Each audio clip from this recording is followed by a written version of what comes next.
For 15 years, my family thought I was a glorified secretary for the Department of Defense.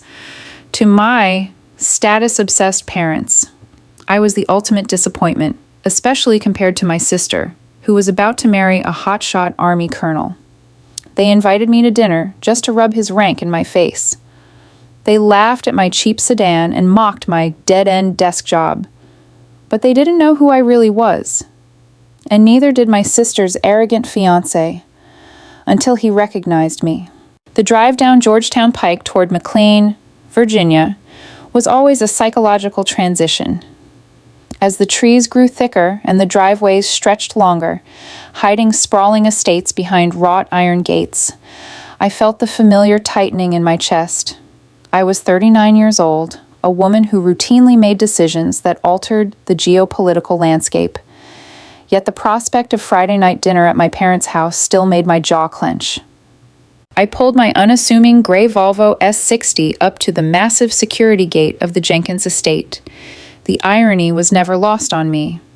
My father, Richard Jenkins, CEO of a predatory private equity firm, employed more visible security at his suburban mansion than I had outside my quarters in Kabul a decade ago.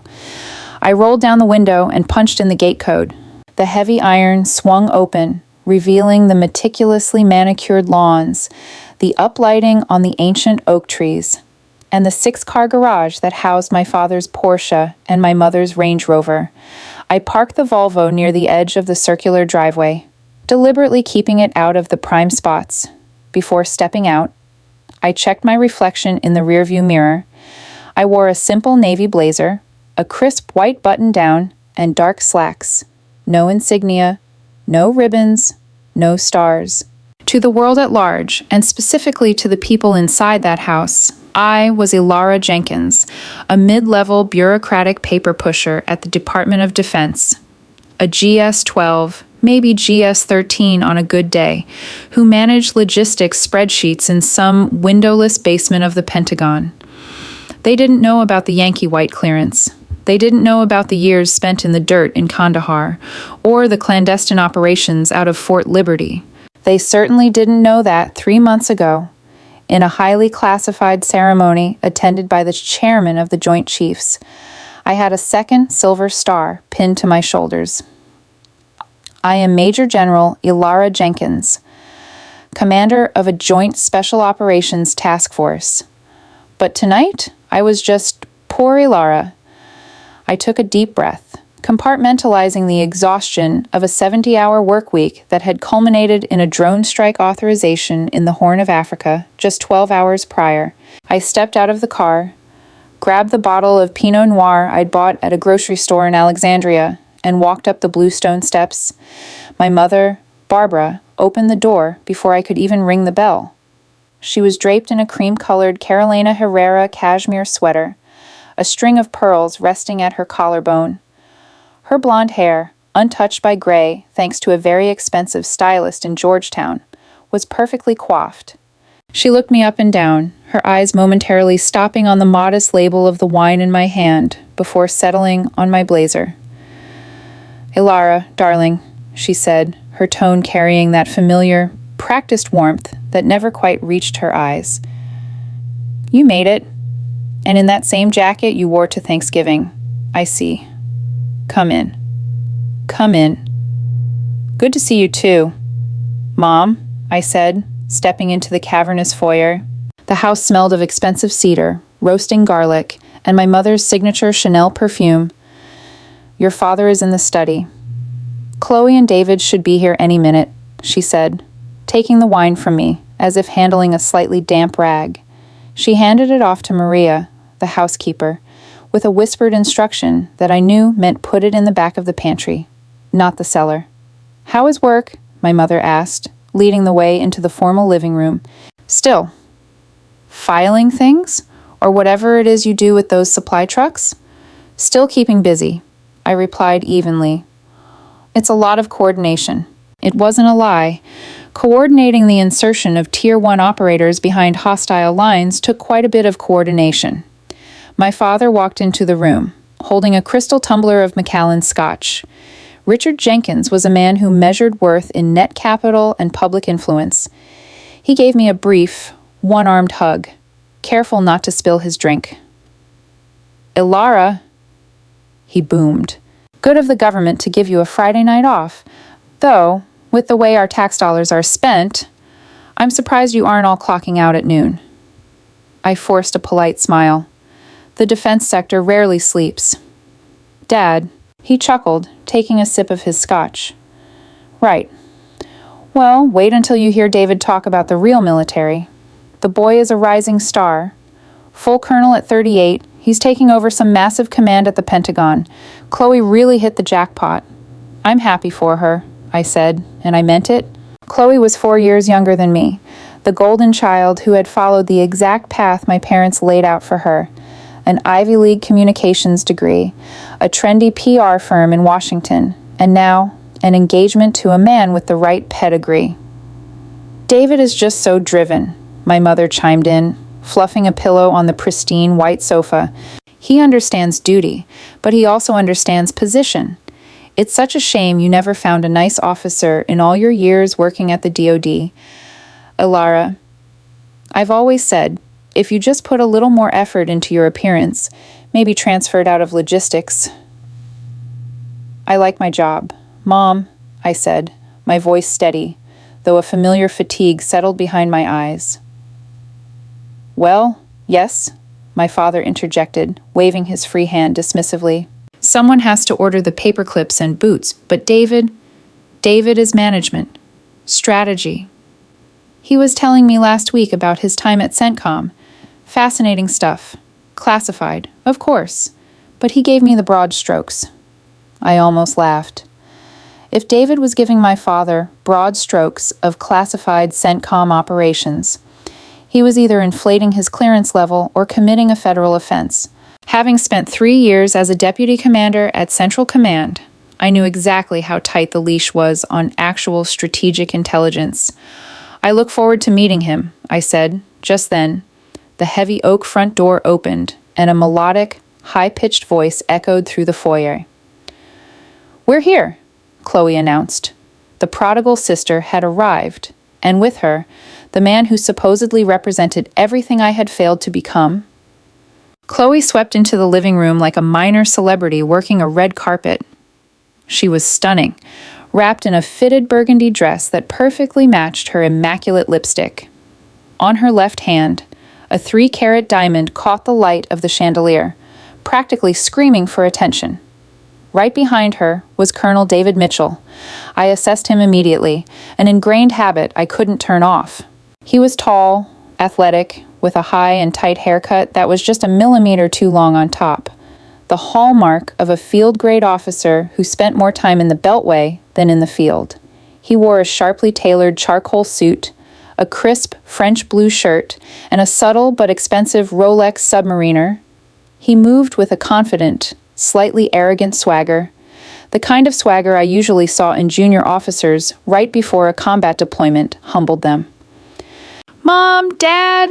Chloe kissed them both on the cheeks, then turned to me. "Ilara, you actually made it out of the basement." "Hi, Chloe."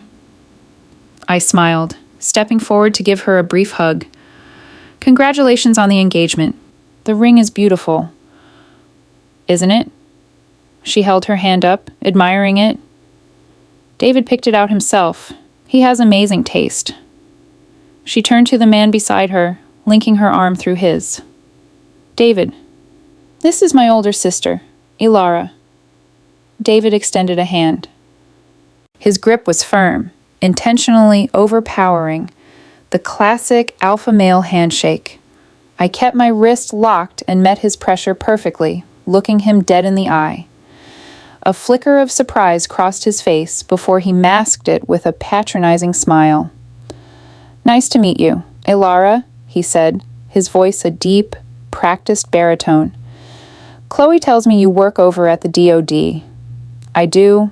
Nice to meet you, Colonel," I replied, deliberately using his rank to see how he handled it in a civilian setting. He puffed his chest out slightly. "Please, it's David tonight. We're all family here. Though I appreciate the respect." He turned to my father. Richard, good to see you. Is that the McAllen 25? Nothing but the best for my future son-in-law. My father beamed, gesturing to the wet bar. Let me pour you a glass. As the men walked to the bar, my mother grabbed Chloe's hands, cooing over the wedding plans. I stood by the fireplace, nursing a glass of sparkling water. A few minutes later, David wandered back over to me, scotch in hand. He seemed to want to assert his dominance early, sizing me up as the civilian sibling. So, Ilara, David started, swirling his drink. Chloe mentioned you do logistics, supply chain management? Something like that, I said smoothly. I make sure people get what they need, where they need it. He nodded slowly, a condescending smirk playing on his lips. Important work, not glamorous, but essential. Without you guys in the back office, the trigger pullers don't get their bullets. Exactly, I said. And what about you? David? Chloe says you're at the Pentagon now. I am moving up to a strategic billet on the E-ring next month, he said, making sure his voice was loud enough for my parents to hear. The E-ring is the outermost ring of the Pentagon, where the top brass and civilian leadership have their offices. It was a status symbol, and he wielded it like a club. I'll be working in the G357 Directorate. Operations and plans, high-level stuff, a lot of late nights, briefing the top brass on European theater dynamics. That sounds demanding, I said. I knew the G357 intimately. I had authored half the contingency plans currently sitting in their active files. It is. David sighed, a theatrical display of burden. But when you have a mind for strategy, it's where they put you. I just got back from a joint advisory tour in Germany, EUCOM. Stood up some new protocols for our allied forces. Honestly, between us, it was a mess before I got there. Is that right? I asked, taking a sip of my water. Which command were you advising? He waved his hand vaguely. Oh, a coalition task force, mostly dealing with rapid deployment frameworks. It's highly compartmentalized. I'd love to tell you more, but... He tapped the side of his nose playfully. You know how clearances work. Or, well, maybe you don't. But they're strict. I had to suppress a genuine laugh. The man was an '06 claiming compartmentalized secrecy for standard NATO interoperability exercises. I can imagine, I said simply. My father walked over, clapping David on the shoulder. Don't bore her too much with the high-level strategy. David, Ilara's world is mostly purchase orders and fleet maintenance. David chuckled. Right. Sorry, Ilara. Sometimes I forget how to turn off the commander mindset. Dinner is served, Maria announced softly from the dining room archway. Perfect timing, my mother said, clapping her hands. David, you sit at the head of the table opposite Richard. The man of the hour deserves a good seat. I took my assigned seat in the middle of the long mahogany table, directly across from Chloe. The table was set with my mother's finest china and silver. As the first course, a rich lobster bisque was served. The conversation flowed, dictated entirely by David and my father. They talked about politics, the stock market, and golf. David made sure to drop the names of 2 different general officers he had supposedly played 18 holes with at the Army-Navy Country Club. Chloe looked at him with sheer adoration. My parents looked at him like he was the son they had always wanted. And they looked at me like I was a polite stranger who had won a raffle to be at the table. So, David, my mother said, dabbing her lips with a linen napkin. Tell us more about this promotion. Will you be a general soon? David leaned back in his chair, smiling expansively. Well, Barbara, making flag officer, a general, is highly political. But my file is flawless. I've commanded at the battalion and brigade level. Once I crush this E-ring assignment, I should be looking at my first star in about 4 years. Incredible, my father muttered. A general in the family. We'll have to throw a massive party. We'll invite the whole neighborhood, Chloe added. Can you imagine the look on the Hendersons' faces? Their son is only a lawyer. I focused on my soup. The sheer arrogance was suffocating. Promotions to brigadier general weren't just handed out because a colonel had a flawless file. They required congressional confirmation, a history of flawless operational execution, and the backing of heavily decorated mentors. I had earned my first star at 38 because my unit had successfully dismantled 3 terror networks in absolute secrecy, not because I schmoozed at a country club. Ilara, David said suddenly, his voice cutting through the dining room. You've been quiet. How are things down in the motor pool? Or the warehouse? Where exactly is your desk again? He wasn't just being polite. He was asserting his dominance, drawing a stark line between his elite status and my perceived mediocrity. I looked up from my bowl, meeting his gaze. My office is in Arlington, actually, and things are fine. Just managing resources. Well, David said, raising his wine glass toward me. Keep those supply lines moving. The real warfighters appreciate it, even if you guys never see the action. He smirked. Chloe giggled. My parents offered polite, patronizing smiles. I took a slow breath. I was used to being underestimated. My survival in the military had depended on it for years. But the sheer condescension of this desk jockey colonel was beginning to wear thin. The trap was setting itself. And David, in all his arrogance, was about to walk right into it. The main course arrived, filet mignon, cooked a perfect medium rare, accompanied by truffle asparagus. My father poured a heavy California Cabernet, bypassing my glass entirely until I tapped the rim with my finger to remind him I existed.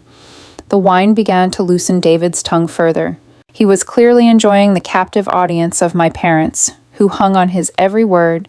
He began detailing his time in EUCOM, the deployment to Germany he had mentioned earlier. It's a different world over there right now, David said, cutting a piece of steak. With the tensions in the east, the logistics of moving armored brigades across European borders are a nightmare. The rail gauges change, the bureaucracy is heavy. But my team, we cut through the red tape. I had to personally sit down with the German High Command and explain how a rapid deployment actually works. Wow, Chloe sighed. You're basically keeping Europe safe. David laughed modestly, though he clearly agreed. Well, I wouldn't go that far.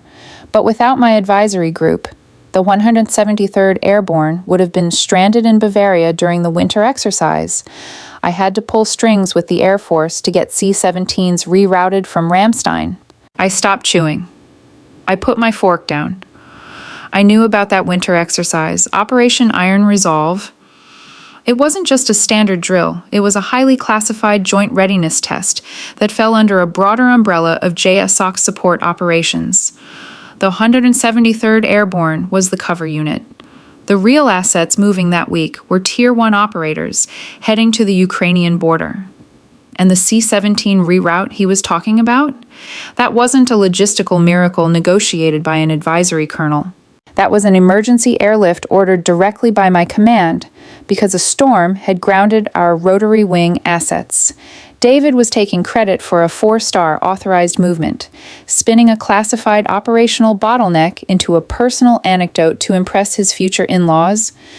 That must have been a complex reroute, I said, my voice calm, projecting mild curiosity. David glanced at me, surprised I had spoken. Very. You wouldn't understand the half of it. Ilara. Dealing with international airspace clearances on a short timeline is... He waved his knife in the air. It's above the pay grade of a GS-level supply clerk. I'm sure, I said, folding my hands in my lap. But Ramstein was operating under a Level 3 weather hold that entire week in February. How did you bypass the Air Mobility Command's safety protocols? Usually, a reroute in those conditions requires a sign-off from a theater commander. A 2-star, minimum. The dining room went dead silent. My father stopped mid-chew. My mother's wine glass paused halfway to her lips. Chloe frowned, looking back and forth between me and David. David's smile vanished. His eyes narrowed, trying to calculate how a supposed logistics clerk knew the specific weather conditions and command protocols of a classified European exercise.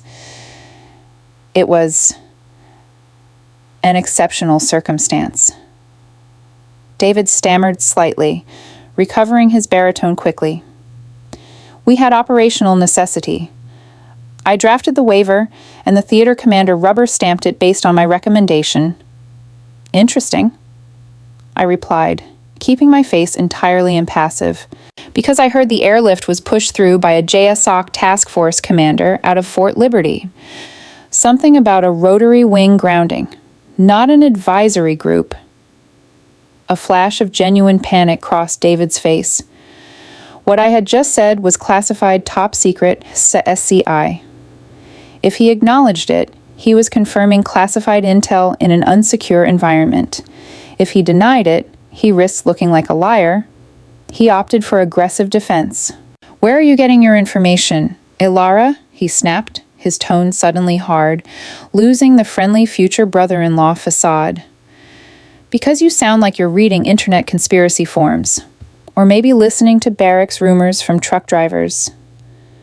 Ilara, for heaven's sake, my mother hissed, her face flushed with embarrassment. Stop interrogating David. He is a senior military officer. You are embarrassing yourself. She's just jealous. Mom, Chloe scoffed, glaring at me. She can't stand that someone in the family is actually important.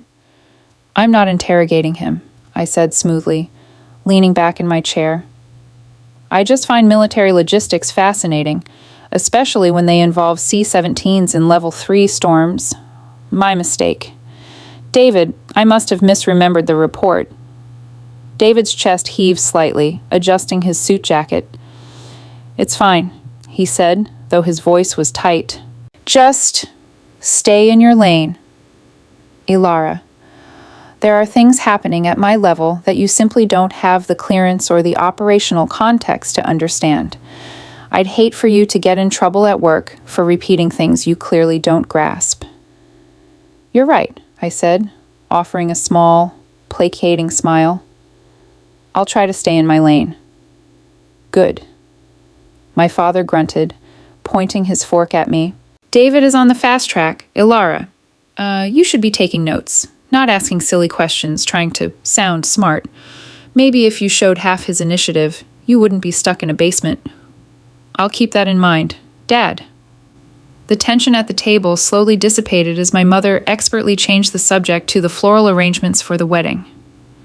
David relaxed, taking a large gulp of his wine, though I noticed he kept shooting me sideways, suspicious glances. He knew I had hit a nerve, but his ego wouldn't let him believe a civilian GS worker actually knew anything real.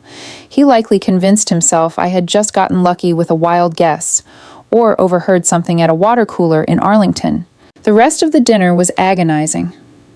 Chloe detailed the 500-person guest list, the venue overlooking the Potomac, and the military arch of swords they planned for the exit. David pontificated on leadership, offering my father unsolicited advice on corporate management based on his battlefield experience that, from his file, I knew consisted mostly of staff meetings and PowerPoint presentations. I ate my food in silence, playing the role of the chastised, lesser sibling perfectly. I had years of practice. As dessert, a heavy chocolate torte was cleared. David checked his Rolex. Well, David said, standing up and buttoning his jacket, this has been wonderful. Richard, Barbara, but I have an early morning tomorrow. I'm meeting with a friend over at the Pentagon, General Thomas. He's taking me under his wing for this new E-ring transition. I almost choked on my coffee. Lieutenant General Robert Thomas. He was the Deputy Commander of Special Operations Command. He was also my direct superior, and he was a man who famously despised arrogant staff officers. If David was meeting with him, it wasn't a mentorship session. It was an in-processing interview, and General Thomas was likely going to eat him alive. General Thomas, my father exclaimed, standing up to shake David's hand. That sounds like a powerful connection. You're rubbing shoulders with the elite, David. Just doing my job, Richard. David smiled humbly. He turned to me, a smug look returning to his face. Ilara, let me know if you ever need a recommendation. I know a few GS-14s over at the Defense Logistics Agency. I might be able to help you get out of that basement. That's very generous of you, Colonel Mitchell, I said, standing up. But I think my current position is quite secure. Suit yourself, he chuckled. As Chloe and David prepared to leave, wrapping themselves in their coats in the foyer, my phone buzzed in my pocket. It was a secure line text, routed through my encrypted device. SITREP required. As if briefing tomorrow, Airzo 0800. Thomas. I stared at the screen. I was supposed to have the weekend off, but when a 3-star calls for a secure compartmented information facility briefing on a Saturday, a crisis is brewing. I have to go too, I said, putting on my navy blazer. Back to the warehouse so soon, Chloe teased, linking her arm through David's. Duty calls, I said lightly. We all walked out into the crisp Virginia night together. David and Chloe climbed into his spotless BMW. I walked over to my gray Volvo. Drive safe, Ilara, my mother called out from the porch, already turning her attention back to the golden couple. And please, buy a new dress for the wedding. I got into my car and watched the BMW speed off down the driveway. I sat in the quiet for a moment, the facade dropping away. The fatigue settled into my bones. Tomorrow at 800, I would be in the Pentagon. I would be in the E-ring, inside a SIF, briefing Lieutenant General Thomas on covert kinetic strikes. And, as fate would apparently have it, Colonel David Mitchell would be there too. He wanted to play at being the elite. Tomorrow, he was going to find out what the elite actually looked like. The Pentagon on a Saturday morning possesses a distinctly different energy than the frenetic buzz of a weekday. The thousands of civilian contractors and mid-level bureaucrats are gone, leaving only the skeletal crews, the watch officers, and the people whose decisions dictate the movement of the global chessboard. I parked in my designated spot near the river entrance. I wasn't wearing my unassuming civilian blazer today. I wore my Army Green Service uniform. The tailored olive drab jacket and the taupe trousers felt like a second skin. On my chest sat 3 rows of ribbons, the visible, unclassified summary of a career spent entirely in the shadows. The Combat Action Badge, the Master Parachutist Badge, and the discrete identifier of a Special Forces tab. But the most important pieces of metal were the 2 subdued silver stars pinned to my epaulets. I badged through the heavy security checkpoints, the Pentagon Force Protection Agency officers, snapping crisp salutes as I passed. Good morning, General Jenkins, the lead officer said, his eyes fixed firmly on the wall behind me. Morning, Officer Davis. Quiet shift? I asked, returning the salute without breaking stride. So far, ma'am. Just the ghost today. I navigated the labyrinthine corridors, moving steadily toward the outermost perimeter, the E-ring. This was the domain of the Secretary of Defense, the Joint Chiefs, and the top-tier operational commands.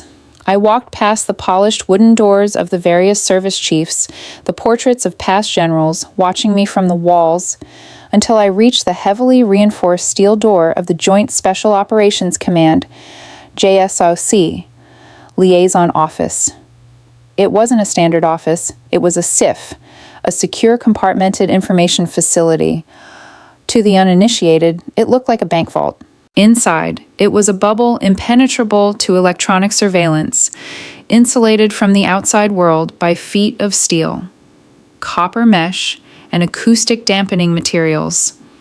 I pressed my thumb against the biometric scanner, typed in a rotating 16-digit alphanumeric code, and waited for the heavy clack of the locking mechanism disengaging.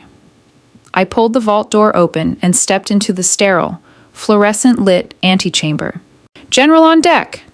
The duty officer, a sharp-eyed Marine captain, barked, snapping to attention. The 3 intelligence analysts in the room immediately ceased typing and stood rigid. As you were, I said smoothly, dropping my briefcase onto a secure table. Where is he? General Thomas is in the main briefing room. Ma'am, the captain replied, handing me a green top-secret SCI folder. He said to send you straight in. We have a developing situation in the European theater, specifically the Ukrainian border. I took the folder. The hair on the back of my neck stood up. Does this have to do with Operation Iron Resolve? Yes, ma'am.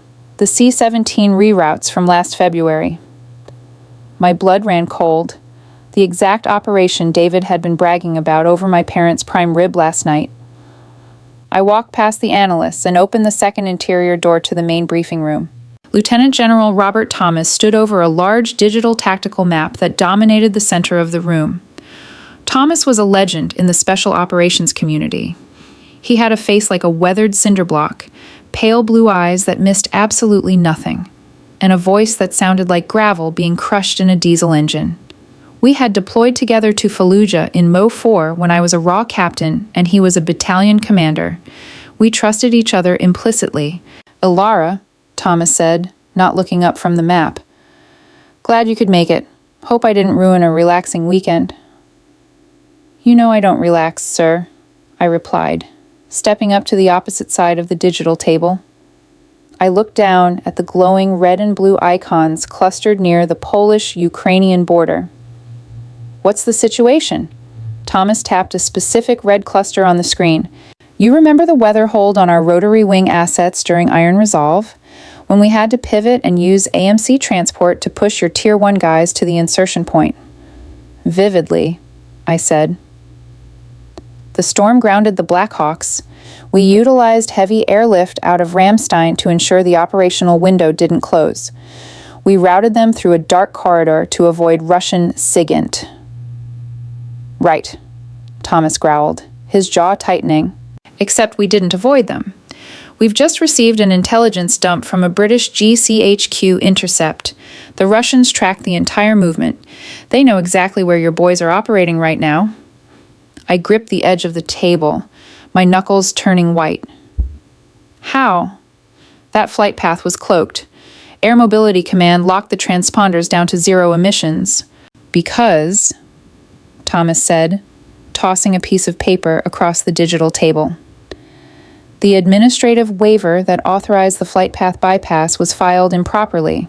Some genius at UCOM bypassed the classified portal to expedite the C-17 reroute and filed the flight corridor clearance on a SIPRNet level instead of JWICS. He was speaking in alphabet soup, but the translation was catastrophic. Someone had taken a highly classified flight path meant only for the most secure network, JWICS, and filed it on a lower level, widely accessible secure network, SIPRNet, just to save time and push the paperwork through faster. It created a digital footprint, I whispered, staring at the paper. Exactly. Thomas confirmed. The Russians picked up the metadata. They didn't need to track the planes. They just tracked the bureaucracy authorizing the planes. And now, your task force is compromised. I picked up the physical paper. It was a printout of the authorization waiver. I scanned down to the bottom of the page, where the digital signature of the originating officer sat in stark black ink. Prepared and authorized by Mitchell, David, Cole, USA, UCOM Joint Advisory Group. My vision tunneled. You've got to be kidding me, I muttered. Do you know him? Thomas asked, looking up at me sharply. Colonel David Mitchell. He's a fast tracker, golden boy on paper. Just rotated back to the States and is taking a billet in the G357 on Monday. He thought he was moving mountains in Europe by cutting red tape. I know him, I said, my voice eerily calm. In fact, I had dinner with him last night. He's engaged to my younger sister. Thomas blinked. For a man who had survived 3 separate IED blasts, it was one of the few times I had ever seen him genuinely shocked. You're shitting me. I wish I were. He bragged about this exact waiver over dessert. He thought he was proving a point about how slow the Air Force is and how his strategic mind saved the exercise. Thomas let out a dark, humorless laugh. Well, his strategic mind just jeopardized 50 of the most lethal operators on the planet. I called him in this morning. He thinks he's here for a mentorship breakfast because of his new E-ring assignment. He has no idea the hornet's nest he just walked into. Is he here now? I asked. He's sitting in the outer unclassified waiting room. Thomas checked his watch. He arrived 10 minutes early. Eager beaver. I looked at General Thomas. Sir, I request permission to conduct the preliminary interview. Thomas studied my face. He saw the cold fury burning behind my eyes. He knew me well enough to know that this wasn't about family drama or personal slights at a dinner table. This was about protecting my operators on the ground from the arrogance of a staff officer who treated classified movements like a game of corporate logistics. He's all yours, Ilara, Thomas said, stepping back from the table. Bring him into interrogation room B. I'll watch from the glass. I left the inner vault and walked out to the unclassified perimeter reception area. This was a holding pen for individuals who didn't possess the requisite clearances to enter the actual SIF. It was a sterile room with beige walls, a few uncomfortable chairs, and a thick plexiglass window separating it from the security desk. Through the security feed in the hallway, I watched Colonel David Mitchell. He was dressed in perfectly pressed Class A uniforms. His silver eagles gleamed on his shoulders. He was leaning casually against the receptionist's desk, flashing a brilliant, white-toothed smile at the young female staff sergeant manning the phones. He looked every bit the arrogant, untouchable golden boy he had portrayed at my parents' house. He was exuding the confidence of a man who believed he was about to be anointed by the top brass. I paused at the heavy oak door leading to the reception area. I took a slow, deep breath, centering myself. The civilian sister, Ilara Jenkins, was gone. She had ceased to exist the moment I put on this uniform. I was Major General Jenkins. I pushed the door open. The heavy wood swung inward with a solid thud. The staff sergeant behind the desk immediately caught sight of the stars on my shoulders, her eyes widening in panic as she realized she was caught chatting instead of monitoring the secure perimeter. "Room! Attention!" the staff sergeant shouted, rocketing out of her chair and standing rigid, her hands pinned to the seams of her trousers. David, startled by the sudden shout, whipped around. His military training kicked in automatically. His spine snapped straight. His heels clicked together, and his chin leveled parallel to the floor. He hadn't even looked at my face yet. He had only registered the 2 stars gleaming on my shoulders and the rows of ribbons on my chest. His right hand snapped up in a crisp, textbook salute. I stopped a few feet away from him. I didn't return the salute immediately. I let him hold it. In the military, a subordinate must hold their salute until the superior officer returns it. The silence in the room stretched out, heavy and suffocating. I watched his eyes. They were fixed straight ahead, as protocol dictated. But his peripheral vision slowly processed my face. I saw the exact microsecond his reality fractured. A tremor ran through his elevated right arm. His pupils dilated. The smug, confident aura that had surrounded him mere seconds ago evaporated, replaced by a look of sheer, unadulterated terror.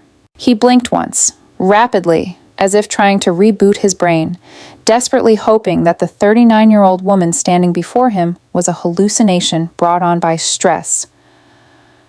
"Good morning, Colonel," I said, my voice quiet, carrying the unmistakable authority of command. David's jaw visibly slackened. A faint wheezing sound escaped his throat. "Es Ilara?" he choked out, completely breaking military bearing. "Address me by my rank, Colonel," I snapped, the sudden sharpness in my voice echoing off the beige walls like a gunshot. He flinched. He looked at the stars, then at my face, then back at the stars. The cognitive dissonance was physically breaking him. The woman he had mocked as a GS-level supply clerk 12 hours ago, the woman he told to stay in her lane, was outranking him by 2 massive, unbridgeable tiers of command. Major General," he stammered, his arm shaking harder now, sweat instantly beading on his forehead. "General Jenkins." I slowly raised my hand and returned the salute, dropping it sharply. Only then did David drop his trembling arm. He looked like he was about to vomit. "Welcome to the E-ring, David," I said coldly. "I told you my office was in Arlington. I don't..."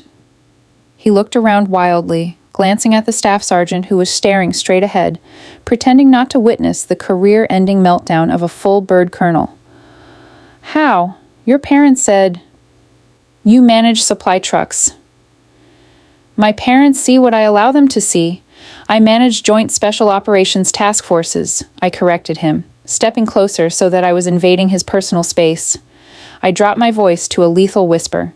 "And right now, Colonel, I am managing the fallout of a catastrophic security breach that bears your signature." All the color completely drained from David's face. The realization of why he was actually here, not for a mentorship breakfast, but for an inquisition, hit him with the force of a freight train. "The C-17 waiver," he whispered, his voice cracking. "Follow me," I ordered, turning on my heel. I didn't wait to see if he complied. I knew he would. I badged back through the heavy vault door. David trailed behind me like a dog being led to the vet. The arrogant swagger was entirely gone, replaced by the stiff, terrified gait of a man walking to his own execution. I led David into Interrogation Room B, a stark, windowless room containing only a metal table and 3 chairs. I sat on one side. David stood frozen near the door until I gestured sharply to the chair opposite me. "Sit." He collapsed into the chair. His Class A uniform suddenly looked too big for him. "General Jenkins," David began, his voice pleading, the familial connection entirely forgotten in the face of survival. "Ma'am, I swear I can explain the UCOM routing." The door opened behind me. General Thomas walked in, a massive scowl plastered across his face. David immediately shot up to attention again. "Take your seat, Mitchell," Thomas barked, throwing the classified folder onto the metal table with a loud smack. Thomas pulled out the 3rd chair and sat at the head of the table, looking at David like he was a cockroach he was contemplating stepping on. "I understand you and General Jenkins had a lovely dinner last night," Thomas said, his voice dripping with venom. "I understand you were bragging about your strategic brilliance in bypassing Air Mobility Command's safety protocols." David swallowed hard, his Adam's apple bobbing erratically. "Sir, I was making conversation. I didn't disclose operational details." "You disclosed the weather hold, the aircraft type, the theater location, and the command bypass to a table full of unclassified civilians," I interjected, leaning forward. "If I were actually a GS-12 supply clerk, you would be facing court-martial for a textbook security violation right there. But that is the least of your problems today." I opened the green folder and slid the printout of the waiver across the table to him. "Do you recognize this document, Colonel?" I asked. David looked at it, his hands trembling as he rested them on the table. "Yes, ma'am. It's the authorization waiver I drafted for Operation Iron Resolve." "And what network did you file it on to get the immediate routing cleared?" I asked, my voice dangerously soft. "Cypernet, ma'am." The JWIX portal was down for maintenance at the UCOM headquarters that morning, and we had an operational necessity to get the C-17s airborne within the 4-hour weather window. "Operational necessity," Thomas repeated, leaning back and crossing his arms. "You were acting as an advisor to a conventional airborne unit. You didn't have the authority to declare operational necessity for a Tier 1 dark movement. Sir, the theater commander rubber-stamped it." David protested weakly, trying to shift the blame. "Because you attached a falsified risk assessment to the packet," I countered instantly, having reviewed the file all morning. "You claimed the flight corridor was low risk for SIGINT collection. Based on what intelligence, David? Because the NSA and GCHQ both had active bulletins out regarding a Russian intelligence ship operating in the Baltic Sea that specific week." David opened his mouth, then closed it. He looked down at his lap. I didn't see those bulletins." Ma'am? I assumed. You assumed, I said, repeating the word like a curse. You assumed, so you bypassed the classified network to make yourself look like a logistics wizard to your commanding officer. You traded the security of a covert flight path for an efficiency bullet point on your officer evaluation report. As you so astutely pointed out last night, David, I continued, throwing his own words back in his face, there are things happening at my level that you simply don't have the clearance or operational context to understand. David squeezed his eyes shut. General Jenkins, please, what is the fallout? The fallout, General Thomas said, his voice echoing in the small room, is that Russian intelligence tracked the bureaucracy of your little shortcut. They knew the planes were diverted. They tracked the landing zone. And right now, General Jenkins has a 50-man elite task force pinned down in an observation post on the Ukrainian border because their exfiltration route is swarming with hostile surveillance. David physically recoiled. A gasp escaped his lips. The reality of what he had done, the actual human cost of his arrogant paperwork shortcut, finally shattered his ego. He wasn't playing a game of beltway politics anymore. He had endangered American lives. Oh my God, David whispered, staring blankly at the wall. I didn't know. That's the point of staying in your lane.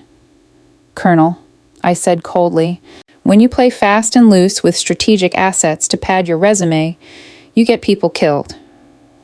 What? What happens now? David asked, his voice hollow. General Thomas stood up, towering over the table.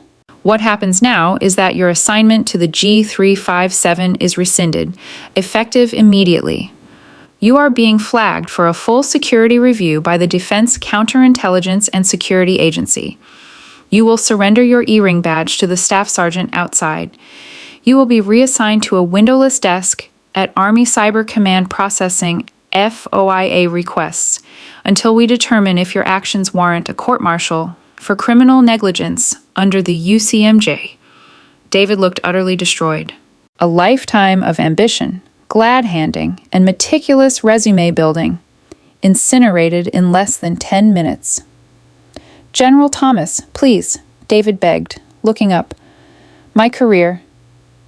Your career is over, Mitchell, Thomas said flatly. Be grateful we aren't putting you in Leavenworth. Get out of my SIF. Thomas turned and walked out of the interrogation room, leaving me alone with David. David sat in the chair, a broken man. He slowly lifted his head and looked at me. There was no arrogance left, only a pathetic, desperate realization of how vastly he had underestimated the woman sitting across from him. Elara, he whispered, reverting to my first name in a final, pitiful appeal to family ties. What am I going to tell Chloe? What am I going to tell your parents? I stood up, adjusting the jacket of my AGSU uniform, the silver stars catching the harsh fluorescent light. You can tell them whatever you want. David, I said, gathering the classified files from the table. You can tell them the top brass didn't appreciate your strategic mind. You can tell them the bureaucracy held you back. I paused at the door, looking back at the man who had mocked me at my family's dinner table just hours prior.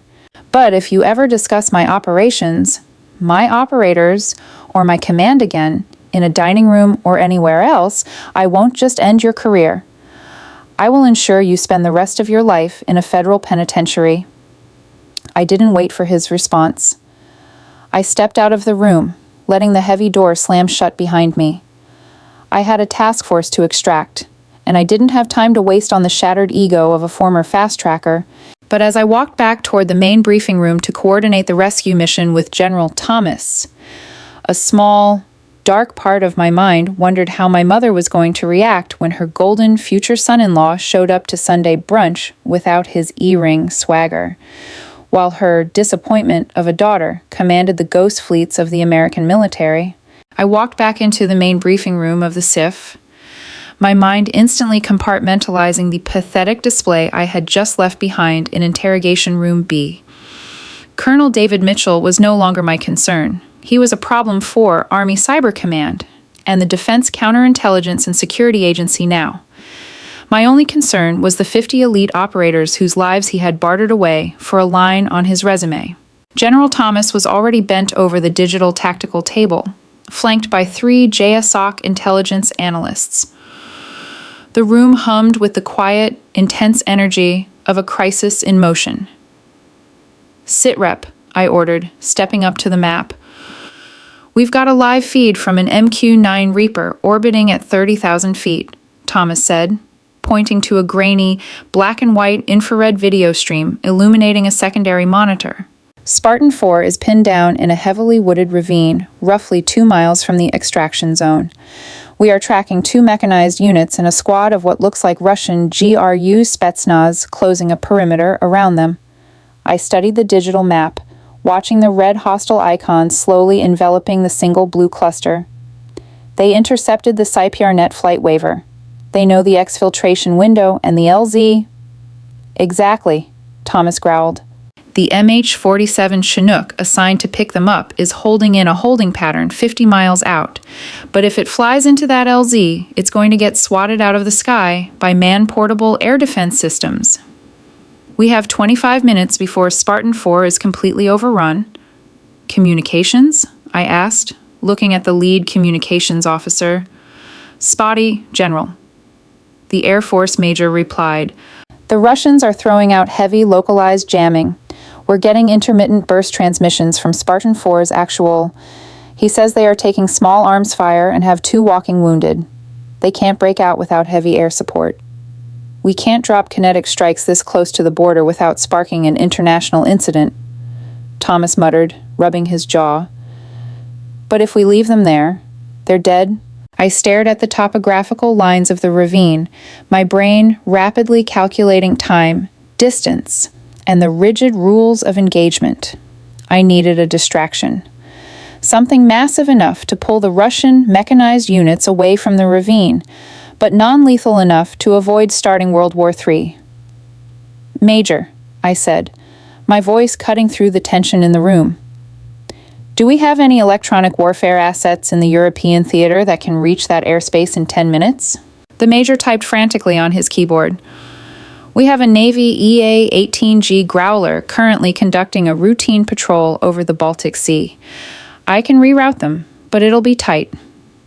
"Reroute them immediately," I ordered. "Give them a direct vector to these coordinates." I tapped a spot on the digital map, a large clearing about 5 miles east of Spartan 4's actual position. "What's the play, Ilara?" Thomas asked, watching me intently. "We spoof them," I said, leaning over the table. David's paperwork blunder told the Russians to look for a massive American exfiltration footprint. Let's give it to them.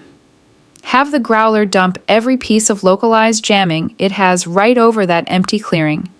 I want them to project a false radio frequency signature of a battalion-sized element calling for immediate close air support. Make the Russian SIGINT operators think Spartan 4 slipped the net and is rallying for a massive counterattack 5 miles to the east." Thomas's eyes lit up. "A ghost army." "Precisely. The GRU commander won't be able to ignore a signature that large. He'll have to divert his mechanized units to investigate or risk getting flanked." I turned to the communications officer. "As soon as the Growler drops the spoof, I want the MH-47 to drop to the deck. Fly nap of the Earth, they go in fast, scoop Spartan 4, and burn out of there before the Russians realize they're chasing shadows. Transmitting orders now. General." The major said, "The next 15 minutes were the longest of my life. In the SIF, there was no sound of gunfire, no smell of cordite, just the agonizing silence of the digital map and the ticking clock on the wall. We watched the blue icon of the Navy Growler streak across the map, arriving over the eastern clearing. "Growler is on station," the major reported, initiating electronic warfare spoofing. They are projecting a massive RF surge. It looks like a brigade command post just lit up on the radio. We all held our breath, watching the red hostile icons. For 30 agonizing seconds, They didn't move. Then, slowly, the two mechanized units shifted their vector, peeling away from the ravine and accelerating east toward the ghost signal. "They bought it," Thomas breathed. "Patch me through to the MH-47, I said. A burst of static crackled over the overhead speaker, followed by the tense voice of the pilot. "Grizzly 1, holding." "Grizzly 1, this is Vanguard," I said, using my operational call sign. "The door is open. Hit the deck. Push to the LZ. You have a 3-minute window before the hostiles realize they've been duped. Do not linger." "Copy, Vanguard. Grizzly 1 is diving now.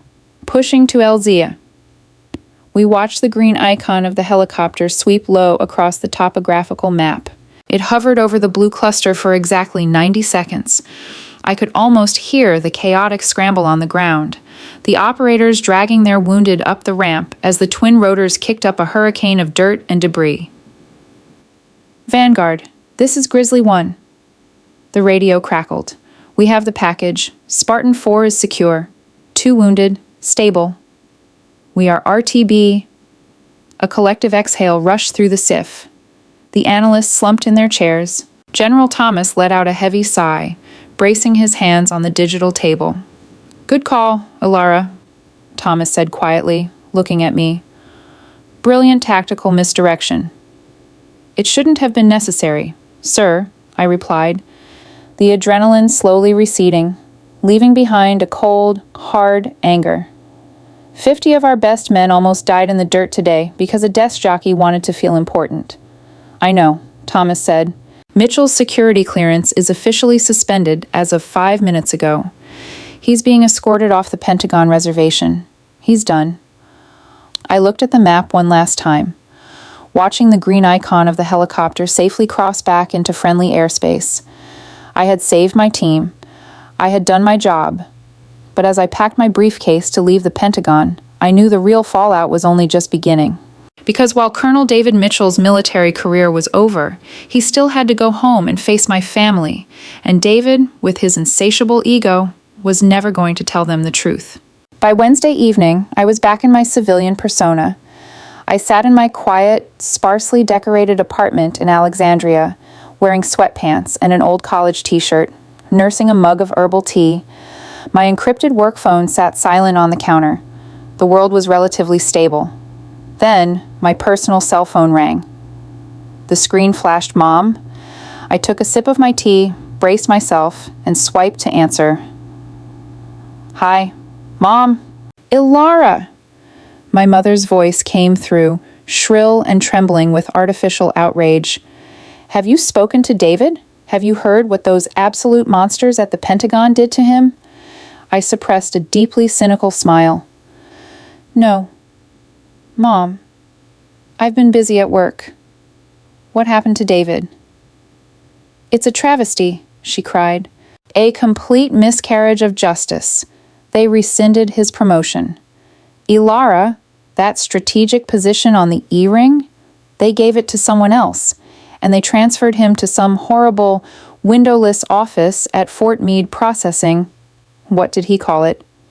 Freedom of Information Requests." "Wow," I said, keeping my tone perfectly neutral. "That's a sudden change. Did he say why?" "Politics, Ilara, pure, vindictive politics." My mother huffed indignantly. "David said he walked into his mentorship meeting on Saturday, and there was this bitter, jealous old general there. Apparently, David's strategies in Europe were so groundbreaking that they made the older brass look incompetent. So, they railroaded him. They manufactured some minor administrative error just to ruin his career path." I stared at the ceiling of my apartment.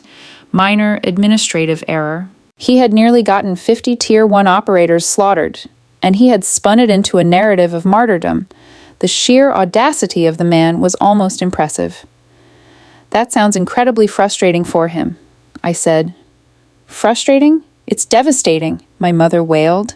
"Chloe has been crying for 3 days. You know we had the military Arch of Swords booked for the wedding exit? We had to cancel it. David says he refuses to wear his uniform to the wedding now, as a protest against the corruption in the high command. Can you believe it? He's taking a principled stand. A principled stand, I repeated softly. Yes, that sounds like David. We are just sick about it, my mother continued, oblivious to my sarcasm. Your father is threatening to call his congressman. He says we shouldn't let this jealous general get away with ruining a bright young man's career. Panic flared briefly in my chest.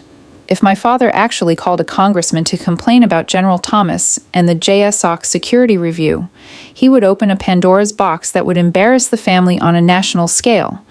The Defense Department would legally have to explain why Mitchell was flagged, exposing his catastrophic negligence. Mom, I strongly advise Dad not to do that, I said, injecting a note of genuine concern into my voice. The military doesn't like outside interference. If David was reassigned pending a review, stirring the pot could make it worse for him. He could face a court-martial if Dad forces a public inquiry. Oh, heavens, my mother gasped. You think so? I work in logistics. Mom, I said smoothly, I see how the bureaucracy works. When someone gets sidelined, it's best to keep your head down. Tell Dad to let David handle it internally. You're right. You always were overly cautious, Ilara. But I suppose in this case, it makes sense. She sighed heavily. It's just so unfair. To think of brilliant David stuck at a desk, while people who just manage paper clips and supply trucks go about their days untouched. The irony was so thick I could have cut it with a combat knife. We're hosting a small cocktail gathering this Saturday at the house, my mother announced suddenly. Just a few of your father's friends from the country club, some defense contractors he golfs with. We want to surround David with supportive, successful people to help him network his way out of this slump.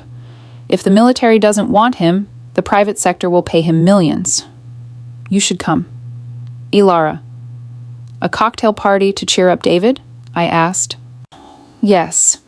And try to wear something nice, please. Arthur Campbell is coming. He's the CEO of Vanguard Defense Solutions. Your father is hoping he might offer David a lucrative consulting gig.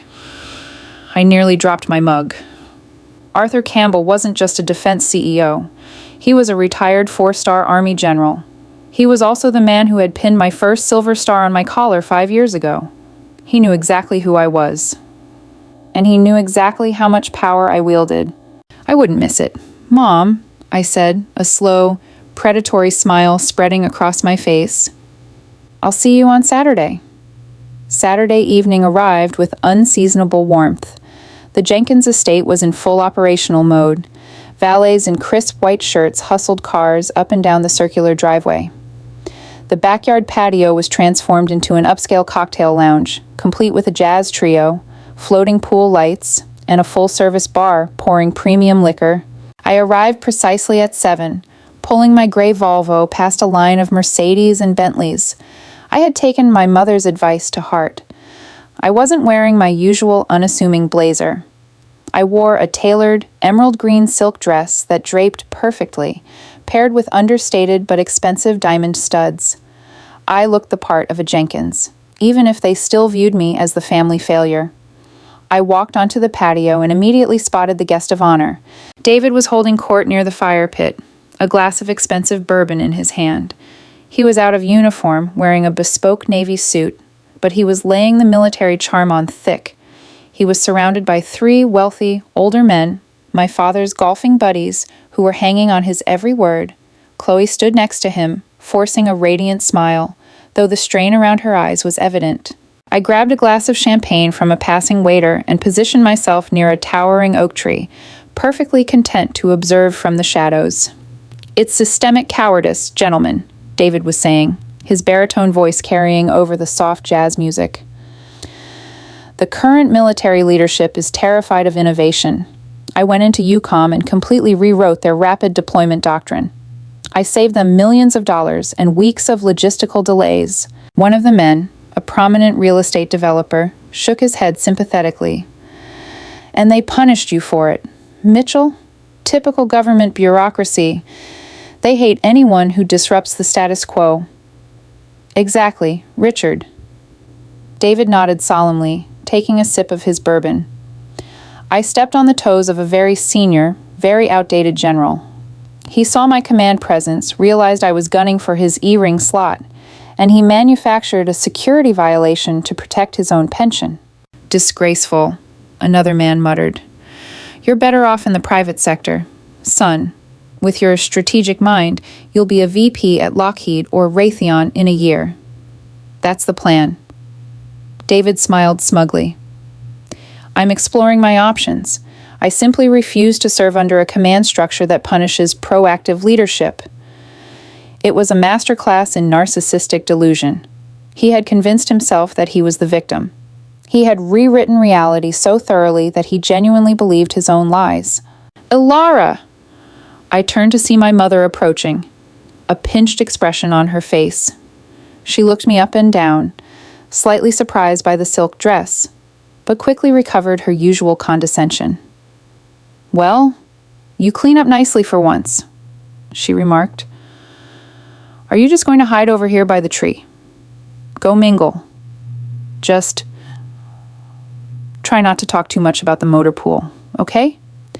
Arthur Campbell is arriving any minute, and your father wants the conversation focused on high-level strategy for David. Don't worry, Mom, I said smoothly. I know how to blend in. At that exact moment, a hush fell over the patio near the French doors leading out from the house. My father, beaming with pride, stepped out, leading an older gentleman with a commanding presence. Arthur Campbell was 70 years old, but he still walked like a man leading a cavalry charge.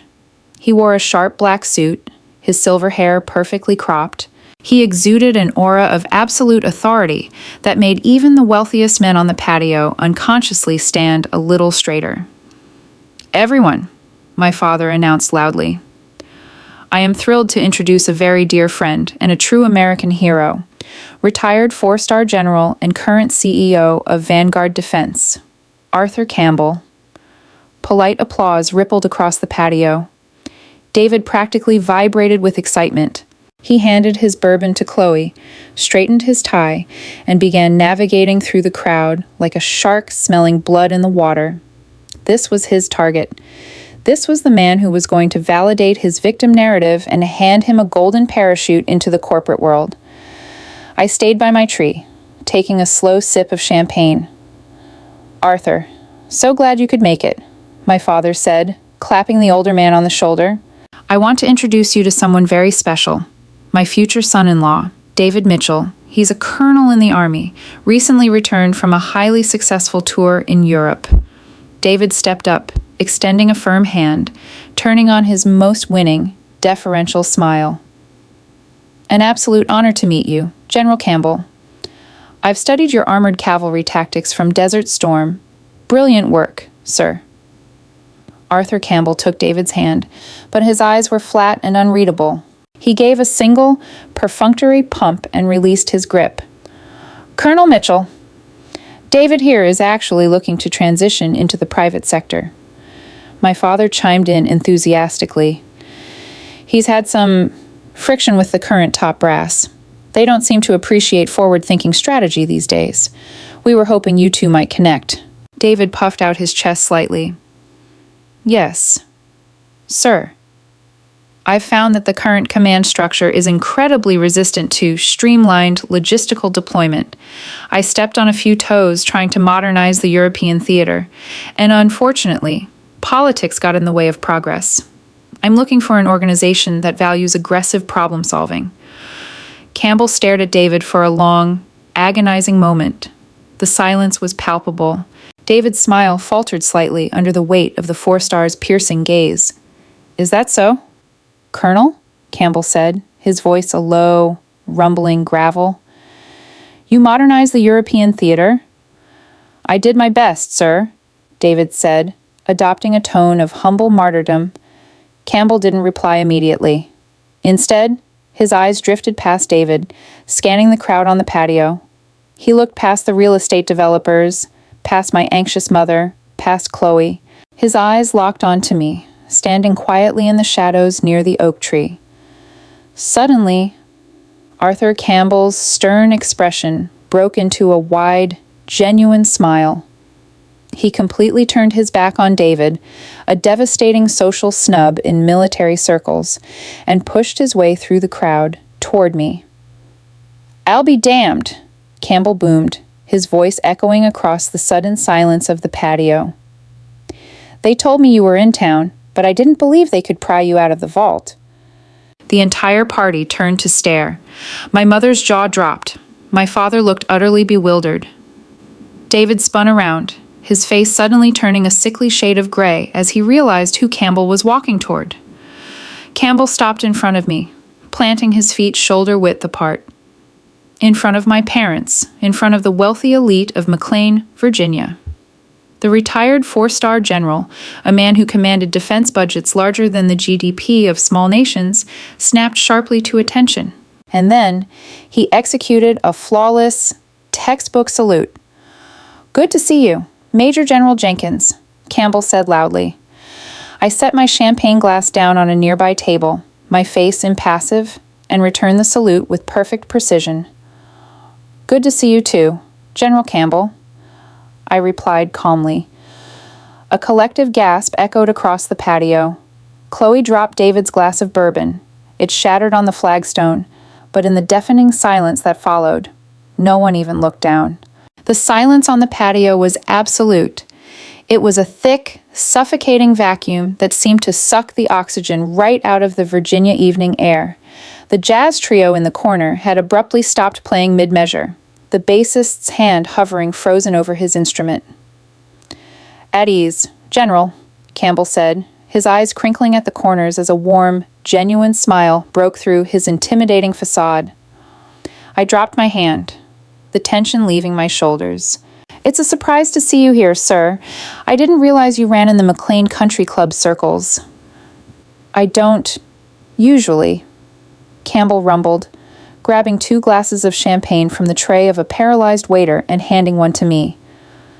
"But your father's firm handles some of Vanguard's mid-level acquisitions. When he invited me, I figured I'd make an appearance. I had absolutely no idea Richard was your father.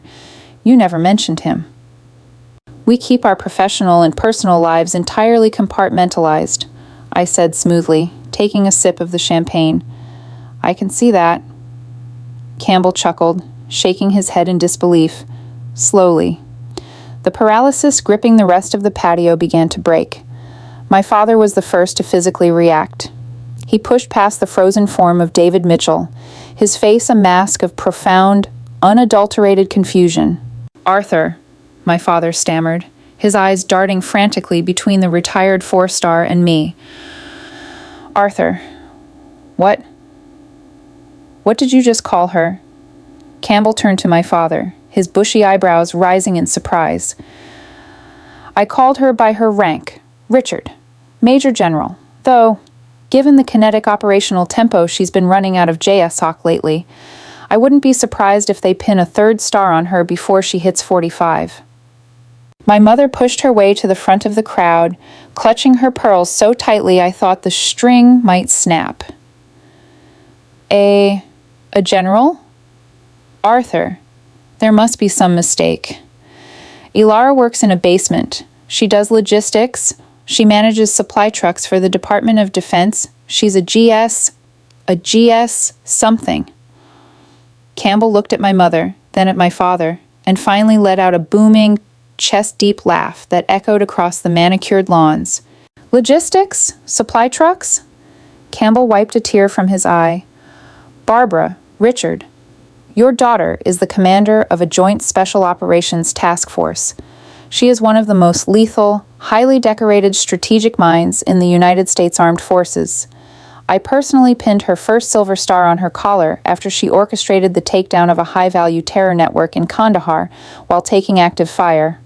My mother's mouth opened, but no sound came out. She looked at me as if I had suddenly grown a second head. The woman she had berated for wearing cheap blazers, the daughter she had written off as a bureaucratic drone, was standing in her backyard being lauded as a Tier 1 warfighter by a titan of the defense industry. "But she's 39, my father whispered, the reality completely breaking his understanding of the world. "She never said. She never—" It's called the silent professional ethos, Richard, Campbell said, his tone turning slightly cooler as he registered my parents' sheer ignorance. Her operations require Yankee White clearance and presidential authorization.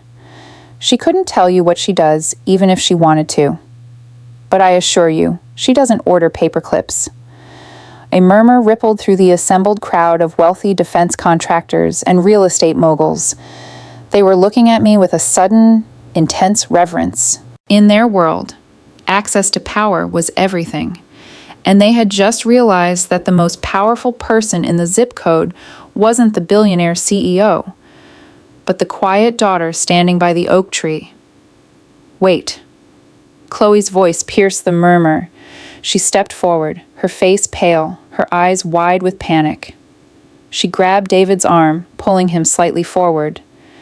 David, what is going on? You told me she was a clerk. You told me she was a nobody. I shifted my gaze to Colonel David Mitchell.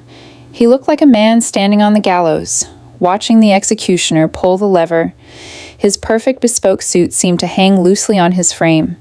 Sweat was pouring down his temples, matting his perfectly styled hair to his forehead. He couldn't look at Chloe. He couldn't look at my parents. He could only stare at the flagstones beneath his expensive Italian loafers. Colonel Mitchell, Campbell said, his voice suddenly dropping an octave, carrying the lethal weight of a 4-star commander assessing a liability. I was wondering when we'd get to you. Campbell turned his back to my parents and focused his full, terrifying attention on David. The retired general still had friends in the Pentagon. He still possessed top-level clearances. Nothing that happened on the E-ring stayed a secret for long among the top brass. When Richard introduced you, Campbell said, his voice dangerously quiet, I thought the name sounded familiar. Colonel David Mitchell, UCOM Joint Advisory Group. David swallowed hard, a visible gulp that did nothing to wet his dry throat. Yes, General Campbell. Your future father-in-law here just gave me quite a pitch, Campbell continued, taking a step closer to the trembling colonel. He told me you had some friction with the high command, that you modernized the European theater, but the old brass was too terrified of your forward-thinking strategies to appreciate you. He said you were looking for a VP position in the private sector. Sir, David stammered, his baritone completely gone, replaced by a high, reedy squeak. I was just explaining my transition. Transition? Campbell barked, the sudden volume making several guests physically flinch. Is that what we're calling a punitive reassignment to Army Cyber Command to process Freedom of Information Act requests while awaiting a formal counterintelligence investigation? The patio erupted into shocked gasps. Chloe dropped her hand from David's arm as if his jacket had suddenly caught fire. A counterintelligence investigation, my father repeated, the blood draining from his face. To a man like Richard Jenkins, public scandal was the ultimate sin. David? Chloe's voice was trembling violently. David, what is he talking about? You said you resigned your E-ring billet in protest. David opened his mouth, desperately searching for a lie, a spin, any piece of bureaucratic jargon he could throw out to obfuscate the truth. But I was done letting him spin his narratives. I stepped forward, closing the distance until I was standing directly beside General Campbell. I locked eyes with the man who had sat at my parents' dining room table a week ago and told me to stay in my lane. He didn't resign anything. Chloe, I said, my voice calm, analytical, and utterly devastating.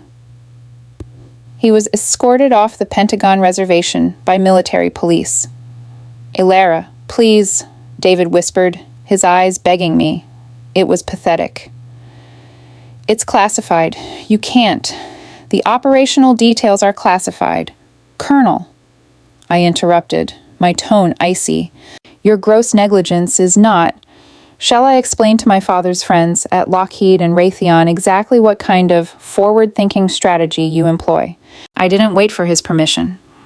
I turned to the small crowd of defense executives. Last week, Colonel Mitchell bypassed a highly secure network protocol to expedite a flight waiver, simply to make his unit's logistics look more efficient on paper. I stated clearly. In doing so, he broadcasted the covert movement of American Tier 1 operators on an unencrypted subchannel. Russian intelligence intercepted it. He nearly got 50 of my men killed in a ravine on the Ukrainian border. A horrified silence fell over the crowd. One of the defense executives, a man who had been nodding along with David's complaints about bureaucracy just 10 minutes ago, took 3 distinct steps backward, physically distancing himself from the toxic fallout. "My God," my mother breathed, bringing her hands to her mouth. "He wasn't punished for innovating," I continued, staring directly at David, watching his soul crush under the weight of the truth. "He was removed from command because his arrogance and his desperate need to pad his resume made him a catastrophic operational liability. He is currently facing a review that may result in a court-martial for criminal negligence." I turned to General Campbell. "Does that sound like the kind of executive Vanguard Defense Solutions is looking to hire, sir?" Campbell scoffed, a sound of pure disgust. Vanguard wouldn't hire him to sweep the motor pool. Men who trade the lives of their soldiers for a bullet point on an evaluation report don't survive in my company, and they don't survive in this industry. The complete and utter destruction of David Mitchell's reality was absolute. He had no defense. He had no lies left to tell. Chloe stepped in front of him, tears streaming down her perfectly contoured face, ruining her expensive makeup. "Is it true?" she demanded, her voice cracking. "David, look at me. Is it true? Are you under investigation? Did you almost get people killed?" David looked up at her, his face a mask of misery. He knew the game was over. "Chloe, it was a mistake. Just a paperwork error. The general, Ilara. They're blowing it out of proportion to make an example out of me." It was the wrong answer. Even Chloe, blinded by her desire for a perfect military wedding, could see the cowardice in his eyes. He wasn't apologizing. He was still trying to play the victim. "A paperwork error." Chloe sobbed, a harsh, ugly sound. She looked down at her left hand, at the 3-carat diamond ring he had bought to prove his status. Her fingers trembled as she reached over and pulled the ring off her finger. "Chloe, wait, please." David reached for her. "Don't touch me," she spat, stepping back. She threw the ring. It hit David in the chest and clattered onto the flagstones. "You lied to me. You lied to my parents. You sat at our table and mocked my sister, knowing you were a fraud." She turned and ran into the house, her sobs echoing through the open French doors. David stood alone in the center of the patio. He was completely isolated. The wealthy executives wouldn't look at him. Campbell regarded him with open contempt. My parents looked at him as if he were a diseased animal that had wandered onto their pristine lawn. "Colonel," I said softly, ensuring only he could hear me, "I suggest you leave, before my father remembers that he's paying for a 500-person wedding that just got canceled." David didn't say a word. He didn't salute. He didn't nod. He simply turned, his shoulders slumped, his posture broken, and walked off the patio. He disappeared down the long driveway, a ghost of a man whose hubris had finally caught up with him. The party dissolved with rapid, uncomfortable efficiency. Within 10 minutes of David's exit, the executives and moguls were making their excuses to my father. They murmured polite platitudes about family matters and unexpected emergencies. But the truth was evident. No one wanted to be adjacent to the radioactive scandal of a disgraced, investigated Army officer. However, before they left, nearly every single CEO and defense contractor made a point to walk over to the oak tree where I was standing. They handed me heavy, embossed business cards. They spoke in hushed, respectful tones, dropping phrases like, "When you decide to retire," and "Vanguard isn't the only firm that values strategic leadership." I accepted their cards with polite nods, placing them in my clutch. I had no intention of leaving the military anytime soon. But the irony of the situation was a sweet nectar. For years, my father had tried to force me to network with these men as a lowly civilian clerk, and they had ignored me. Now, as a 2-star general, they were practically begging for 5 minutes of my time. Once the last Bentley rolled down the driveway, the patio was eerily quiet, save for the splashing of the pool fountain and the clinking of glasses as the catering staff hurried to clean up the remnants of the disaster. I walked into the house. My family was gathered in the formal living room, the exact same room where, just a week ago, they had celebrated David and treated me like a polite stranger. The dynamic had undergone a seismic, irreversible shift. Chloe was sitting on the pristine white sofa, clutching a throw pillow, her makeup smeared, staring blankly at the fireplace. My mother was pacing behind the sofa, nervously wringing her hands. My father stood near the wet bar, pouring himself a massive measure of Macallan. He didn't look angry. He looked terrified. As I stepped into the room, all 3 of them snapped their heads toward me. For the first time in my 39 years of life, my parents looked at me not with disappointment, not with condescension, but with awe. And beneath that awe was a distinct layer of fear. They finally understood the magnitude of the power I wielded. They realized that the woman they had treated like a failure could end careers with a single phone call, authorize kinetic strikes across the globe, and command the respect of men they spent millions trying to impress. "Ilara," my father said, setting his scotch glass down. He cleared his throat, suddenly unsure of how to speak to his own daughter. "Ilara, we had no idea." I walked over to one of the wingback chairs and sat down, crossing my legs smoothly. I didn't say anything. I let them sit in the discomfort. "Why didn't you tell us?" my mother cried, rushing forward but stopping a few feet short of my chair, as if an invisible barrier separated us. "Why did you let us think you were just a clerk? If we had known you were a general, we would have..." "You would have what?" "Mom," I interrupted, my voice devoid of any warmth. "You would have bragged about me at the country club? You would have paraded me in front of Arthur Campbell to get a better deal on Dad's acquisitions?" My mother flinched. "No. Well, maybe. But we would have been proud of you. You let us treat you like I was a disappointment." I finished for her. "I let you treat me exactly the way you wanted to treat me." "But it was a lie," my father protested, taking a step forward. "You lied to your own family for 15 years. You sat there and took David's insults when you outranked him the entire time. Why?" I looked at my father, the man who evaluated everyone based on their net worth and social utility. "Because, Dad, my life doesn't belong to the McLean Country Club," I said slowly, ensuring every word landed with absolute precision. "My work requires absolute operational security. The enemies I hunt don't care about your stock portfolio, and they don't care about your dinner parties.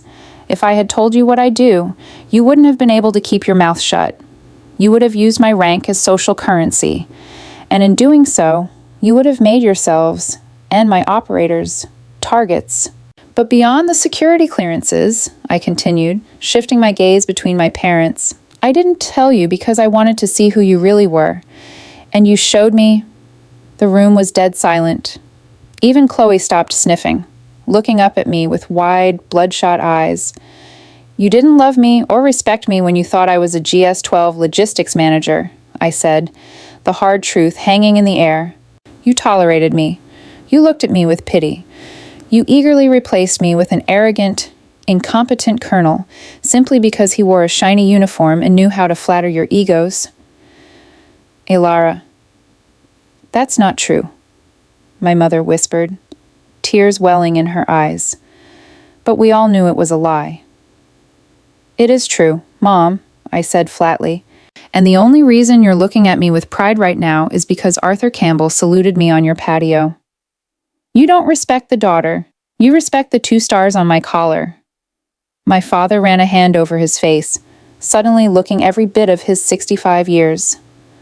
The blustering, confident CEO was gone, replaced by a man who realized he had fundamentally failed as a parent.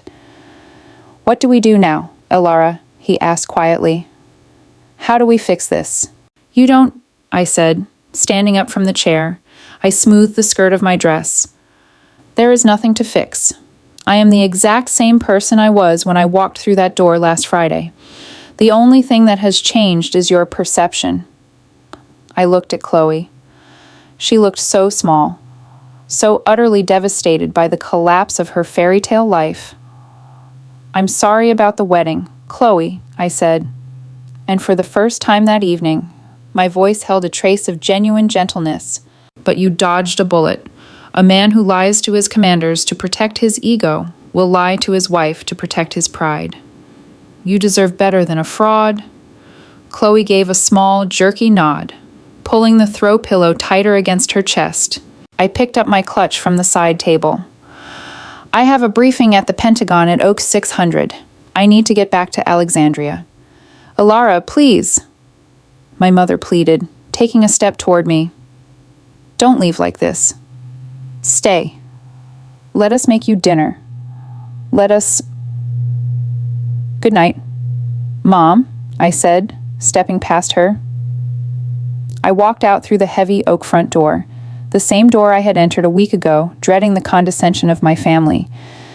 I walked down the bluestone steps to my unassuming gray Volvo. I didn't look back as I started the engine and drove out through the massive wrought iron gates. I drove down Georgetown Pike, leaving the sprawling estates of McLean behind. I rolled the window down, letting the cool night air rush in. I wasn't the prodigal daughter returning for forgiveness. I wasn't the underdog begging for validation. I was Major General Elara Jenkins.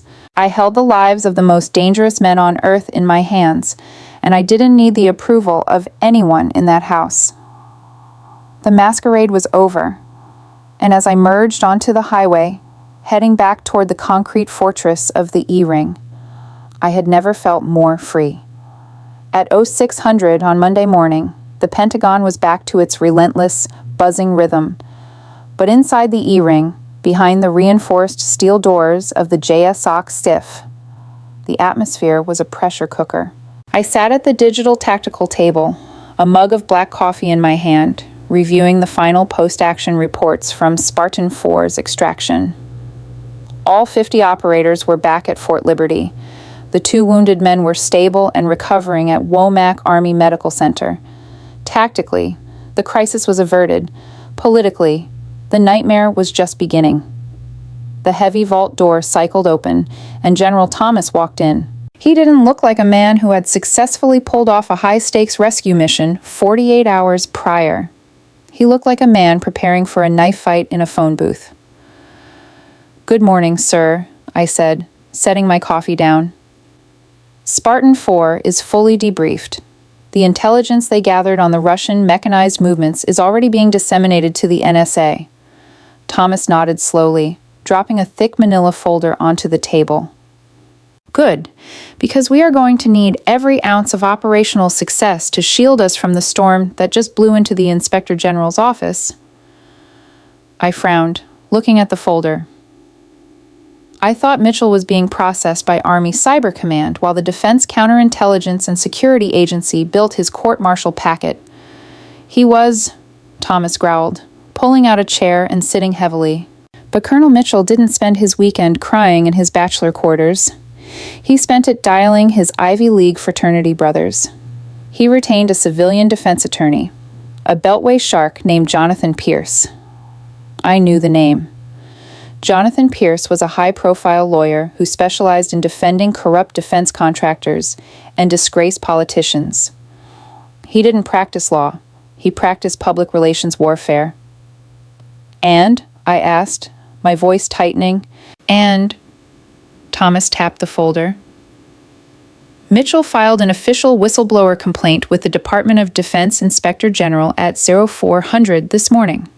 He is claiming that Operation Iron Resolve was a cover for a rogue, off-the-books JSOC assassination program operating illegally on foreign soil. I stared at Thomas, completely stunned.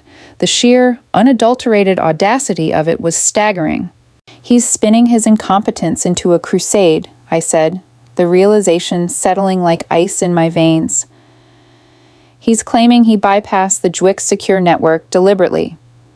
"Exactly." Thomas nodded grimly.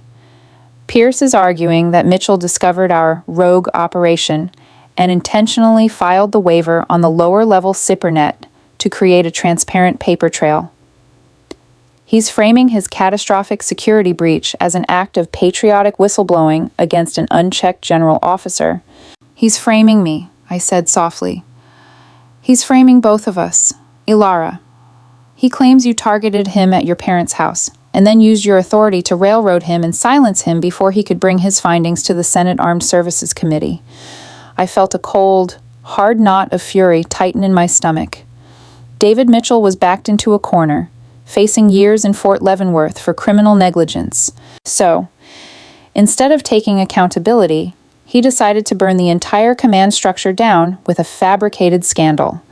In the current political climate, a whistleblower claiming JSOC was running rogue death squads would be catnip for congressional committees looking for a headline. "What's the play, sir?" I asked, my mind already shifting into combat geometry. "The IG has ordered an immediate Article 32 preliminary hearing." Thomas said, "We are summoned to Inquiry Room 4 at 1300 hours today. Mitchell and his lawyer will be there. They are going to try to depose us on the record, hoping we slip up and reveal classified details that they can use to build a public narrative of a cover-up." I picked up my coffee mug, my eyes locked on the digital map of the world. David thought he could outmaneuver me using the bureaucracy he had so disastrously mishandled. He thought hiring a civilian shark in an expensive suit would intimidate me. "Let them try," I said, my voice dropping to a lethal calm. "Colonel Mitchell wants to play chess in the E-ring? Fine. I'll bring the board." Inquiry Room 4 was designed to be intimidating. It was a sterile, windowless room located deep within the bureaucratic labyrinth of the Pentagon. A long, polished mahogany table dominated the space, surrounded by heavy leather chairs. Fluorescent lights buzzed faintly overhead, casting harsh shadows. When General Thomas and I walked in at precisely 12:55 hours, the opposition was already seated. David Mitchell sat at the far end of the table. He was back in his Class A uniform, though stripped of his E-ring access badge. He looked nervous, his eyes darting toward the door when we entered. But the presence of the man sitting next to him seemed to anchor his arrogance. Jonathan Pierce was everything I expected. He wore a $5,000 bespoke charcoal suit, a silk tie, and a Patek Philippe watch that likely cost more than my annual salary. He had the slick, polished look of a man who manipulated reality for a living. Sitting at the head of the table was Inspector General William Bradley, a stern-faced civilian appointee with a reputation for being a relentless, by-the-book investigator. "General Thomas, General Jenkins," IG Bradley said, not looking up from his files. "Take your seats. This is a preliminary inquiry regarding whistleblower complaint file 8H4 Alpha, brought forward by Colonel David Mitchell." We sat down opposite David and his lawyer. I kept my posture relaxed, my face a mask of absolute professional detachment. "Mr. Pierce," Bradley continued, adjusting his glasses, "your client is making severe allegations against a joint special operations task force. You are asserting that the flight path deviation during Operation Iron Resolve was not an act of negligence, but a deliberate disclosure to expose illegal kinetic operations." Jonathan Pierce stood up, buttoning his suit jacket. He smiled, a practiced, predatory expression. "That is correct, Inspector General," Pierce said smoothly, his voice echoing in the sterile room. "Colonel Mitchell is a decorated officer with an impeccable record. While advising in EUCOM, he uncovered evidence that General Jenkins's task force, Spartan 4, was operating completely outside the bounds of congressional oversight." Pierce paced slowly behind David's chair, laying a hand on the colonel's shoulder. David sat up straighter, adopting the look of a burdened patriot. Colonel Mitchell realized that if he filed the flight waiver on the heavily classified JWICS network, the operation would remain buried in the black budget. Pierce continued, spinning the narrative with terrifying skill. So, he took a brave, calculated risk. He utilized SIPRNet. He created a digital footprint so that oversight committees could track the movement and ask the hard questions. And for his bravery, he was ambushed by General Jenkins, humiliated, and stripped of his career. I didn't blink. I didn't react. I just watched Pierce perform. "General Jenkins," IG Bradley said, turning his piercing gaze toward me. "How do you respond to the allegation that Spartan 4 was operating without authorized oversight?" I leaned forward slightly, resting my forearms on the mahogany table. "Inspector General," I said calmly, "Mr. Pierce's narrative is a very creative work of fiction, designed to protect his client from a court-martial for violating Article 92 of the Uniform Code of Military Justice, dereliction of duty."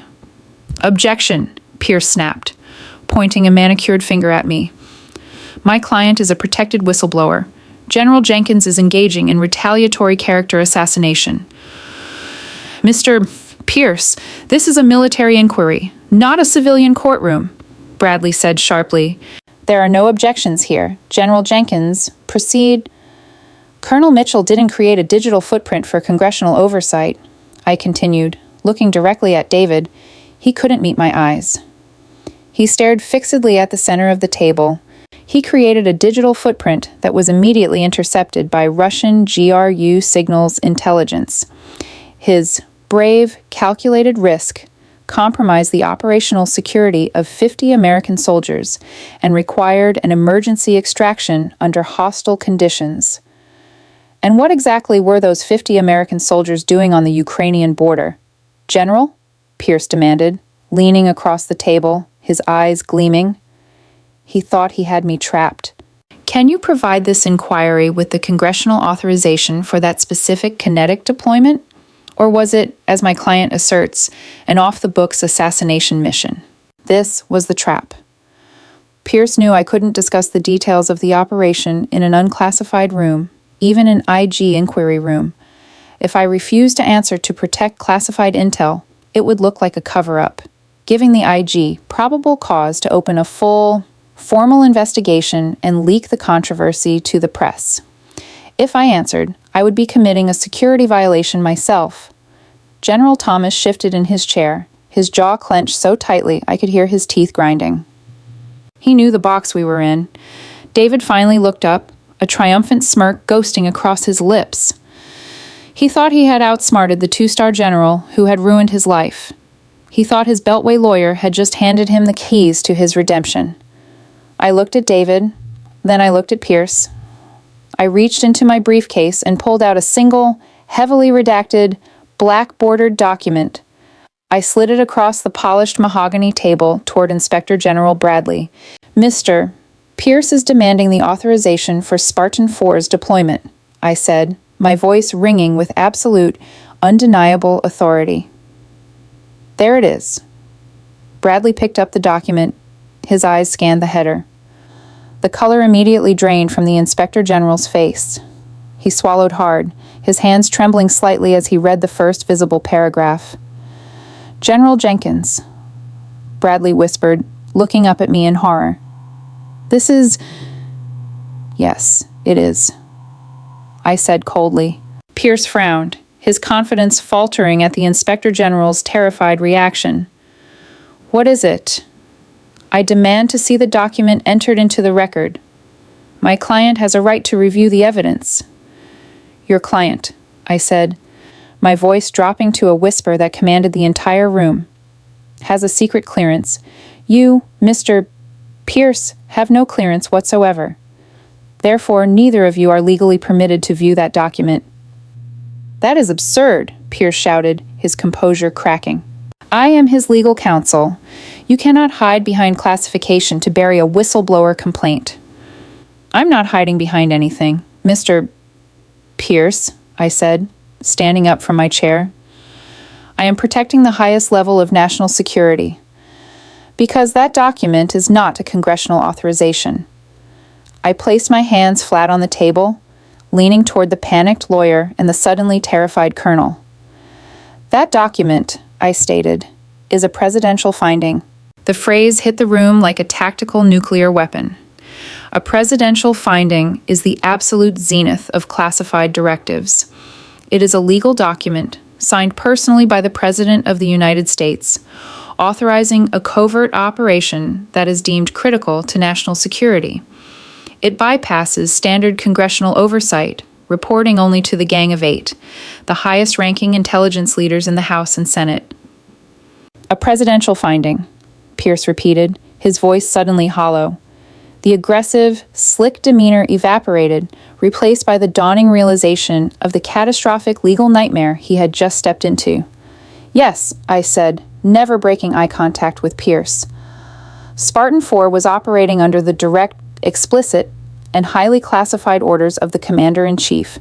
It was not a rogue JSOC operation. It was a Tier 1 presidential directive. I turned my gaze to David Mitchell. He was practically vibrating with terror. The smugness was completely gone, replaced by a pale, sickly sheen of panic. And your client, Mr. Pierce, I continued relentlessly, just admitted on the official Inspector General record that he deliberately and intentionally exposed the logistics of a presidentially authorized covert operation to an unsecured network. No, David gasped, jumping out of his chair. No, I didn't know. I didn't know it was a presidential finding. It doesn't matter if you knew the specific authorization. Colonel, I fired back, my voice cracking like a whip. You admitted to intentionally bypassing the JWIX network to expose a classified movement. You just claimed you did it on purpose to create a paper trail. I turned back to the lawyer, who was currently staring at his client like David was a live grenade with the pin pulled. 10 minutes ago, Mr. Pierce, you were defending a man facing a court-martial for dereliction of duty, I said, letting the words sink in slowly. But because of this little fabricated whistleblower stunt you both orchestrated, your client just confessed to intentionally broadcasting a presidentially classified operational footprint. That is no longer dereliction of duty. I paused, letting the silence suffocate them. That is a violation of the Espionage Act, I stated coldly. That is treason. David collapsed back into his chair, a strangled sob escaping his throat. He buried his face in his hands. He had tried to play political games with JSOC, and in doing so, he had dug his own grave 10 feet deeper. Jonathan Pierce, the high-priced Beltway shark, proved his reputation for self-preservation in spectacular fashion. He didn't rush to comfort his client. He didn't argue the legal statutes. He physically backed away from the table, putting distance between himself and David Mitchell. Inspector General Bradley, Pierce said, his voice shaking slightly as he furiously shoved his files back into his leather briefcase. I was misled by my client. Colonel Mitchell informed me this was an off-the-books operation. I had no knowledge that I was being asked to file a complaint involving a presidential finding. Mr. Pierce, you are on the record. Bradley started. I am officially withdrawing as Colonel Mitchell's legal counsel, effective immediately. Pierce interrupted, snapping his briefcase shut. He looked at David with pure venom. You lied to me, you arrogant fool. You just implicated my firm in an Espionage Act investigation. Without another word, Pierce turned and practically sprinted out of the inquiry room, the heavy door slamming shut behind him. The silence that followed was absolute. Inspector General Bradley slowly closed the manila folder containing David's whistleblower complaint. He looked at the shattered colonel, then looked at General Thomas and me. General Jenkins, Bradley said, his voice entirely devoid of emotion. The Inspector General's office is formally dismissing whistleblower complaint 884 Alpha as baseless and fraudulent. Thank you, Inspector, I said, sitting back down. Furthermore, Bradley continued, pressing a button on the intercom console built into his desk. Given the confession of deliberate compromise regarding a presidential finding, this office is transferring jurisdiction of Colonel Mitchell directly to the Army Criminal Investigation Division and the FBI. Ilara, please, David begged, his voice a pathetic, high-pitched whine. He looked across the table at me, tears streaming down his face. Please, I'll take the dereliction charge. I'll resign my commission today. Just don't let them hit me with the Espionage Act. It carries 20 years.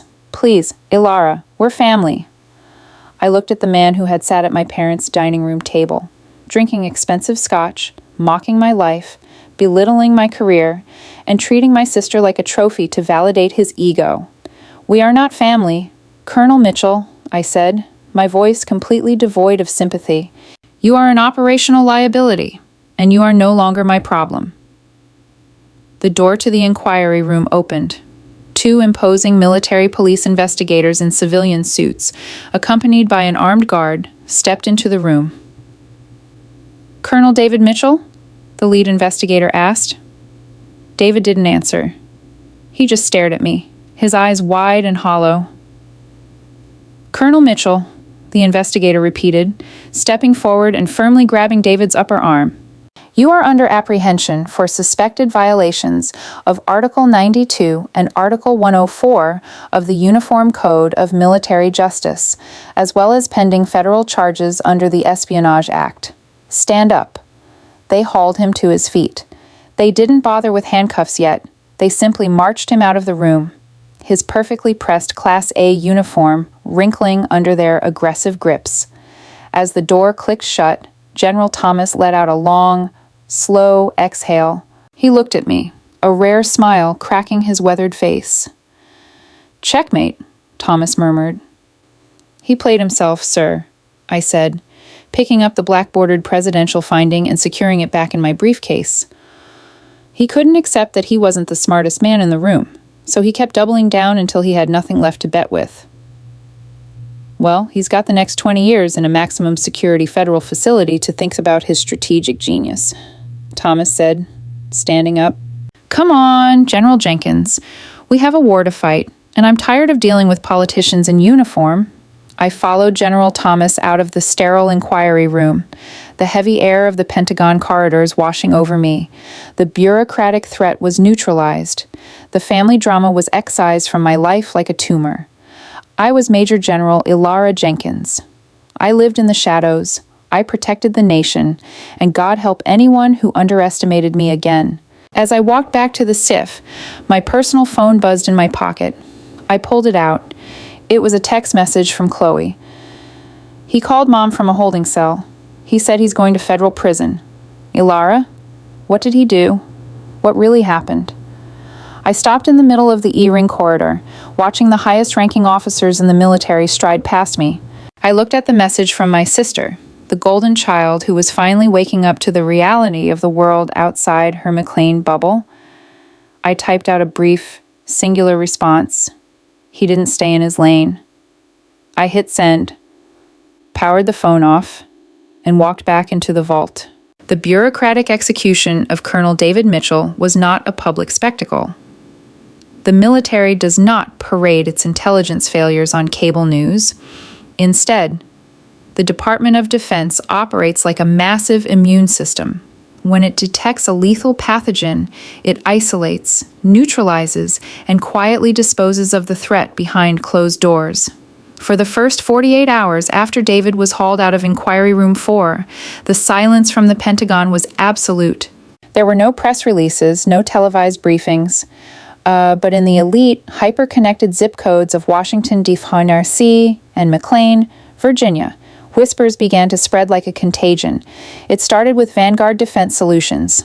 General Arthur Campbell, true to his word and his ruthless corporate efficiency, immediately severed all ties with my father's private equity firm, Jenkins Capital Partners. Campbell didn't offer an explanation to the board of directors. He simply issued a one-sentence directive to his legal department to terminate all pending mergers and acquisitions involving my father's company. In the incestuous world of defense contracting, when a four-star giant like Arthur Campbell suddenly blacklists a firm, the rest of the industry follows suit instantly.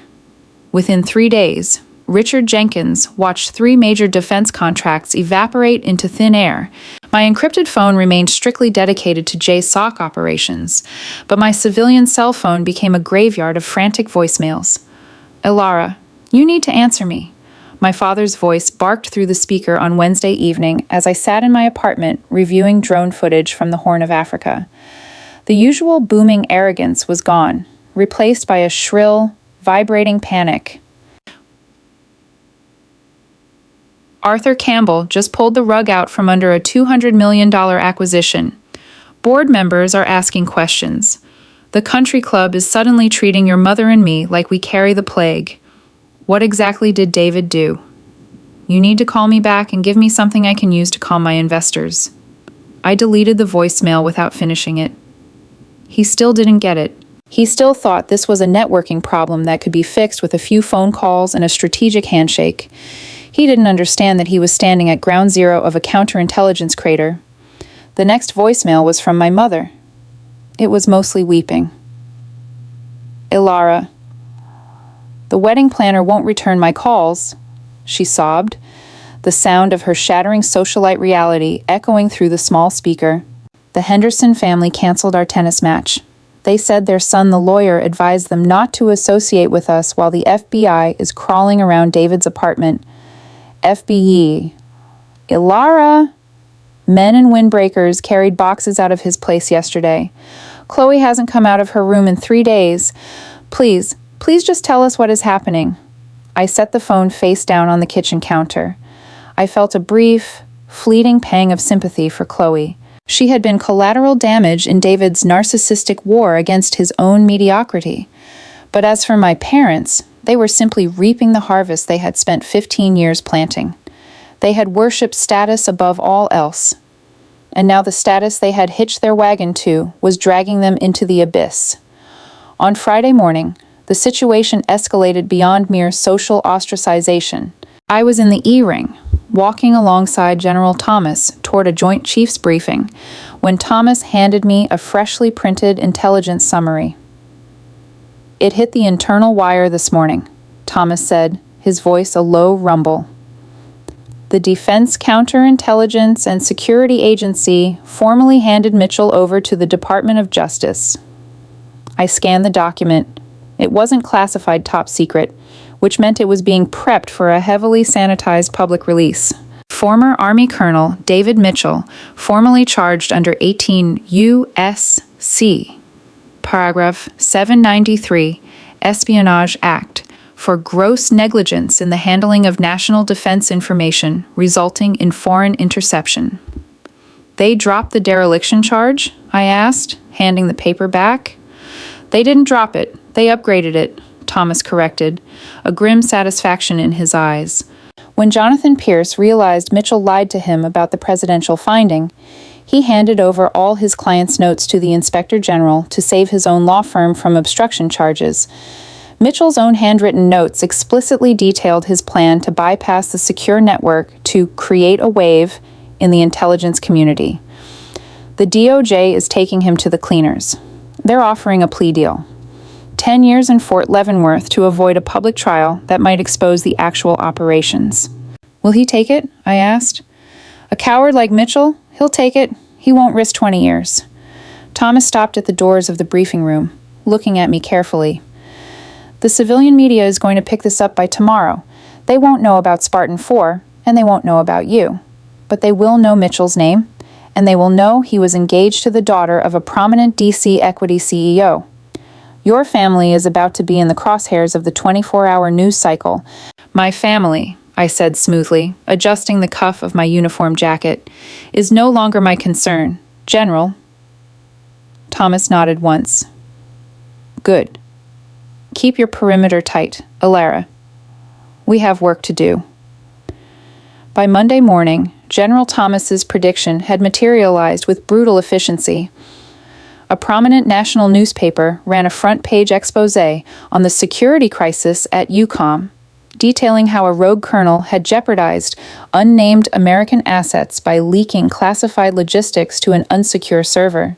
While the article was entirely stripped of the JSOC context and the presidential finding, It featured a massive, full-color photograph of David Mitchell, and right beneath it was a smaller photograph of my father, Richard Jenkins, walking out of his corporate headquarters, ambushed by reporters, asking about his connection to the disgraced officer. I was sitting in my favorite Arlington coffee shop at 05:30, enjoying a rare 30 minutes of downtime before heading into the Pentagon. I wore civilian clothes, a heavy gray wool coat over a simple black sweater, and sipped a dark roast, watching the early morning commuter traffic. Alara, I didn't flinch, though every instinct I had honed in combat zones flared to life. I slowly turned my head. Standing by the door of the coffee shop, looking wildly out of place among the government contractors and young interns, were my parents. They looked terrible. My father's usually immaculate hair was disheveled, and the dark circles under his eyes spoke of sleepless nights and collapsing stock portfolios. My mother wore an oversized trench coat, her face pale, devoid of her usual expensive makeup. They had clearly hired a private investigator to find out my morning routine, because they had never once visited me in Arlington in 15 years. I didn't invite them to sit. I simply took another sip of my coffee and waited. My father practically lunged toward my small table, bracing his hands on the wooden surface. Ilara, thank God. We've been trying to reach you for days. I am a 2-star general running classified operations. Dad, I said quietly, ensuring the surrounding tables couldn't hear. I don't respond to civilian panic. This isn't just panic, my father hissed, his voice trembling with barely suppressed rage. This is a catastrophe. Do you know what the morning news is running? They are linking Jenkins Capital Partners to an espionage investigation. 2 major institutional investors pulled their funding this morning. We are bleeding millions of dollars a day because everyone thinks I was harboring a Russian asset in my dining room. David isn't a Russian asset. Dad, I replied calmly. He's just an arrogant fool who traded operational security for a resume bullet point. The market doesn't care about the difference, my father snapped. Arthur Campbell told everyone I brought a liability into his circle. I need you to fix this. Ilara? I set my coffee cup down. Excuse me? You heard me? My father said, leaning in closer, his desperation making him reckless. You are a major general. You clearly have juice at the Pentagon. I need you to issue a public statement. Call a press conference, tell the media that Jenkins Capital Partners was entirely cleared by the Department of Defense. Use your rank to shield the family name. I stared at him. The sheer, blinding narcissism of his request was almost breathtaking. After 15 years of mocking my career, he now wanted to use the very rank he had belittled as a human shield for his bank accounts. Richard, my mother whispered, looking nervously around the coffee shop. Lower your voice. No, Barbara, I won't, he barked. He turned back to me. We are family. Ilara, I paid for your college. I put a roof over your head. It is time you stepped up and protected us from this mess. I sat back in my chair, folding my hands in my lap. I let a long, freezing silence stretch between us until my father's heavy breathing began to slow, replaced by a growing unease under my unblinking stare. Let me explain reality to you, Richard, I said, dropping the title of Dad entirely. My voice was low, carrying the lethal authority of a JSOC commander. The military does not do public relations for private equity firms, and I do not answer to the Jenkins family. Ilara, please, my mother pleaded, tears spilling over her lashes. We are losing everything. The country club asked us to suspend our membership. Chloe is utterly broken. She trusted David. Chloe trusted a rank and a Rolex. I interrupted coldly. She didn't care who the man was as long as he gave her the status she thought she deserved. That is a hard lesson, but she is young enough to learn it. You two, however, are not... I stood up, pulling my wool coat tighter around myself. I towered over my mother and met my father's desperate gaze dead on. You spent 15 years treating me like a failure because my work didn't come with a corner office and a 6-figure bonus, I said, my words striking like hammer blows. You paraded David Mitchell in front of me to prove how inadequate I was. You invited him into your home, you fed his ego, and you hitched your entire social standing to his rising star. I leaned in closer to my father. Well, his star went supernova, Richard, and it is burning everything around it to the ground. That is the risk you take when you evaluate human worth based on superficial prestige. You can't just leave us to burn, my father stammered, the realization hitting him that I was entirely immune to his manipulation. We are your parents. Biologically, yes, I agreed. But functionally, my family wears uniform name tapes and bleeds into the same dirt I do. My family is currently deployed across the globe, protecting the very freedoms that allow you to sit in a country club and complain about your stock portfolio. I picked up my coffee and threw a $5 bill on the table. Do not track me down again, I said, my tone carrying a final, absolute warning. Do not call my phone. Do not attempt to leverage my rank for your corporate survival. If you attempt to use my name or my position to mitigate this PR disaster, I will have the Department of Defense Inspector General formally audit Jenkins Capital Partners for potential security breaches regarding your association with Colonel Mitchell. My father physically recoiled as if I had struck him. He knew an IG audit would utterly destroy whatever fragments of his company remained. You wouldn't, he whispered. Try me, I replied. I turned and walked out of the coffee shop, stepping into the crisp Virginia morning. I didn't look back through the glass windows. I didn't need to. The Jenkins legacy of arrogance and superficiality was dead, buried under the weight of federal indictments and lost capital. I had excised the infection, and for the first time in my life, my mind was completely clear of their shadow. 6 months later, the winter chill had settled over Washington, D.C. But inside the E-ring of the Pentagon, the temperature was always a controlled, sterile constant. David Mitchell had taken the plea deal. The news had flashed across the internal military wires a month prior. 10 years in the United States disciplinary barracks at Fort Leavenworth, Kansas. He was stripped of his rank, his pension, and his dignity. He would spend the next decade wearing a prisoner's jumpsuit, a ghost haunting the very system he had tried to manipulate. My parents had sold the McLean estate. The fallout from Vanguard Defense's blacklist had triggered a domino effect in the financial sector. Jenkins Capital Partners had been forced into an aggressive restructuring, liquidating assets to stave off bankruptcy. They had moved to a much smaller, significantly less prestigious condo in Florida, effectively exiling themselves from the D.C. power circles they had worshipped. I hadn't spoken to them since that morning in the coffee shop. I didn't plan to. However, 2 weeks ago, I had received a handwritten letter at a P.O. box I maintained in Alexandria. It was from Chloe. It was a short, surprisingly humble letter. She told me she had moved to a small apartment in Chicago, far away from our parents' influence. She had taken a mid-level job at a public relations firm that had nothing to do with defense contracting or politics. She apologized. Not a sweeping, dramatic apology, but a quiet acknowledgement that she had been blind, arrogant, and cruel. She didn't ask for a relationship or a sudden sisterly bond. She just wanted to say she was sorry, and that she finally understood what real duty looked like. I had read the letter twice, then placed it in my desk drawer. I didn't reply. But the knot of resentment I had carried for her loosened just a fraction. She was learning.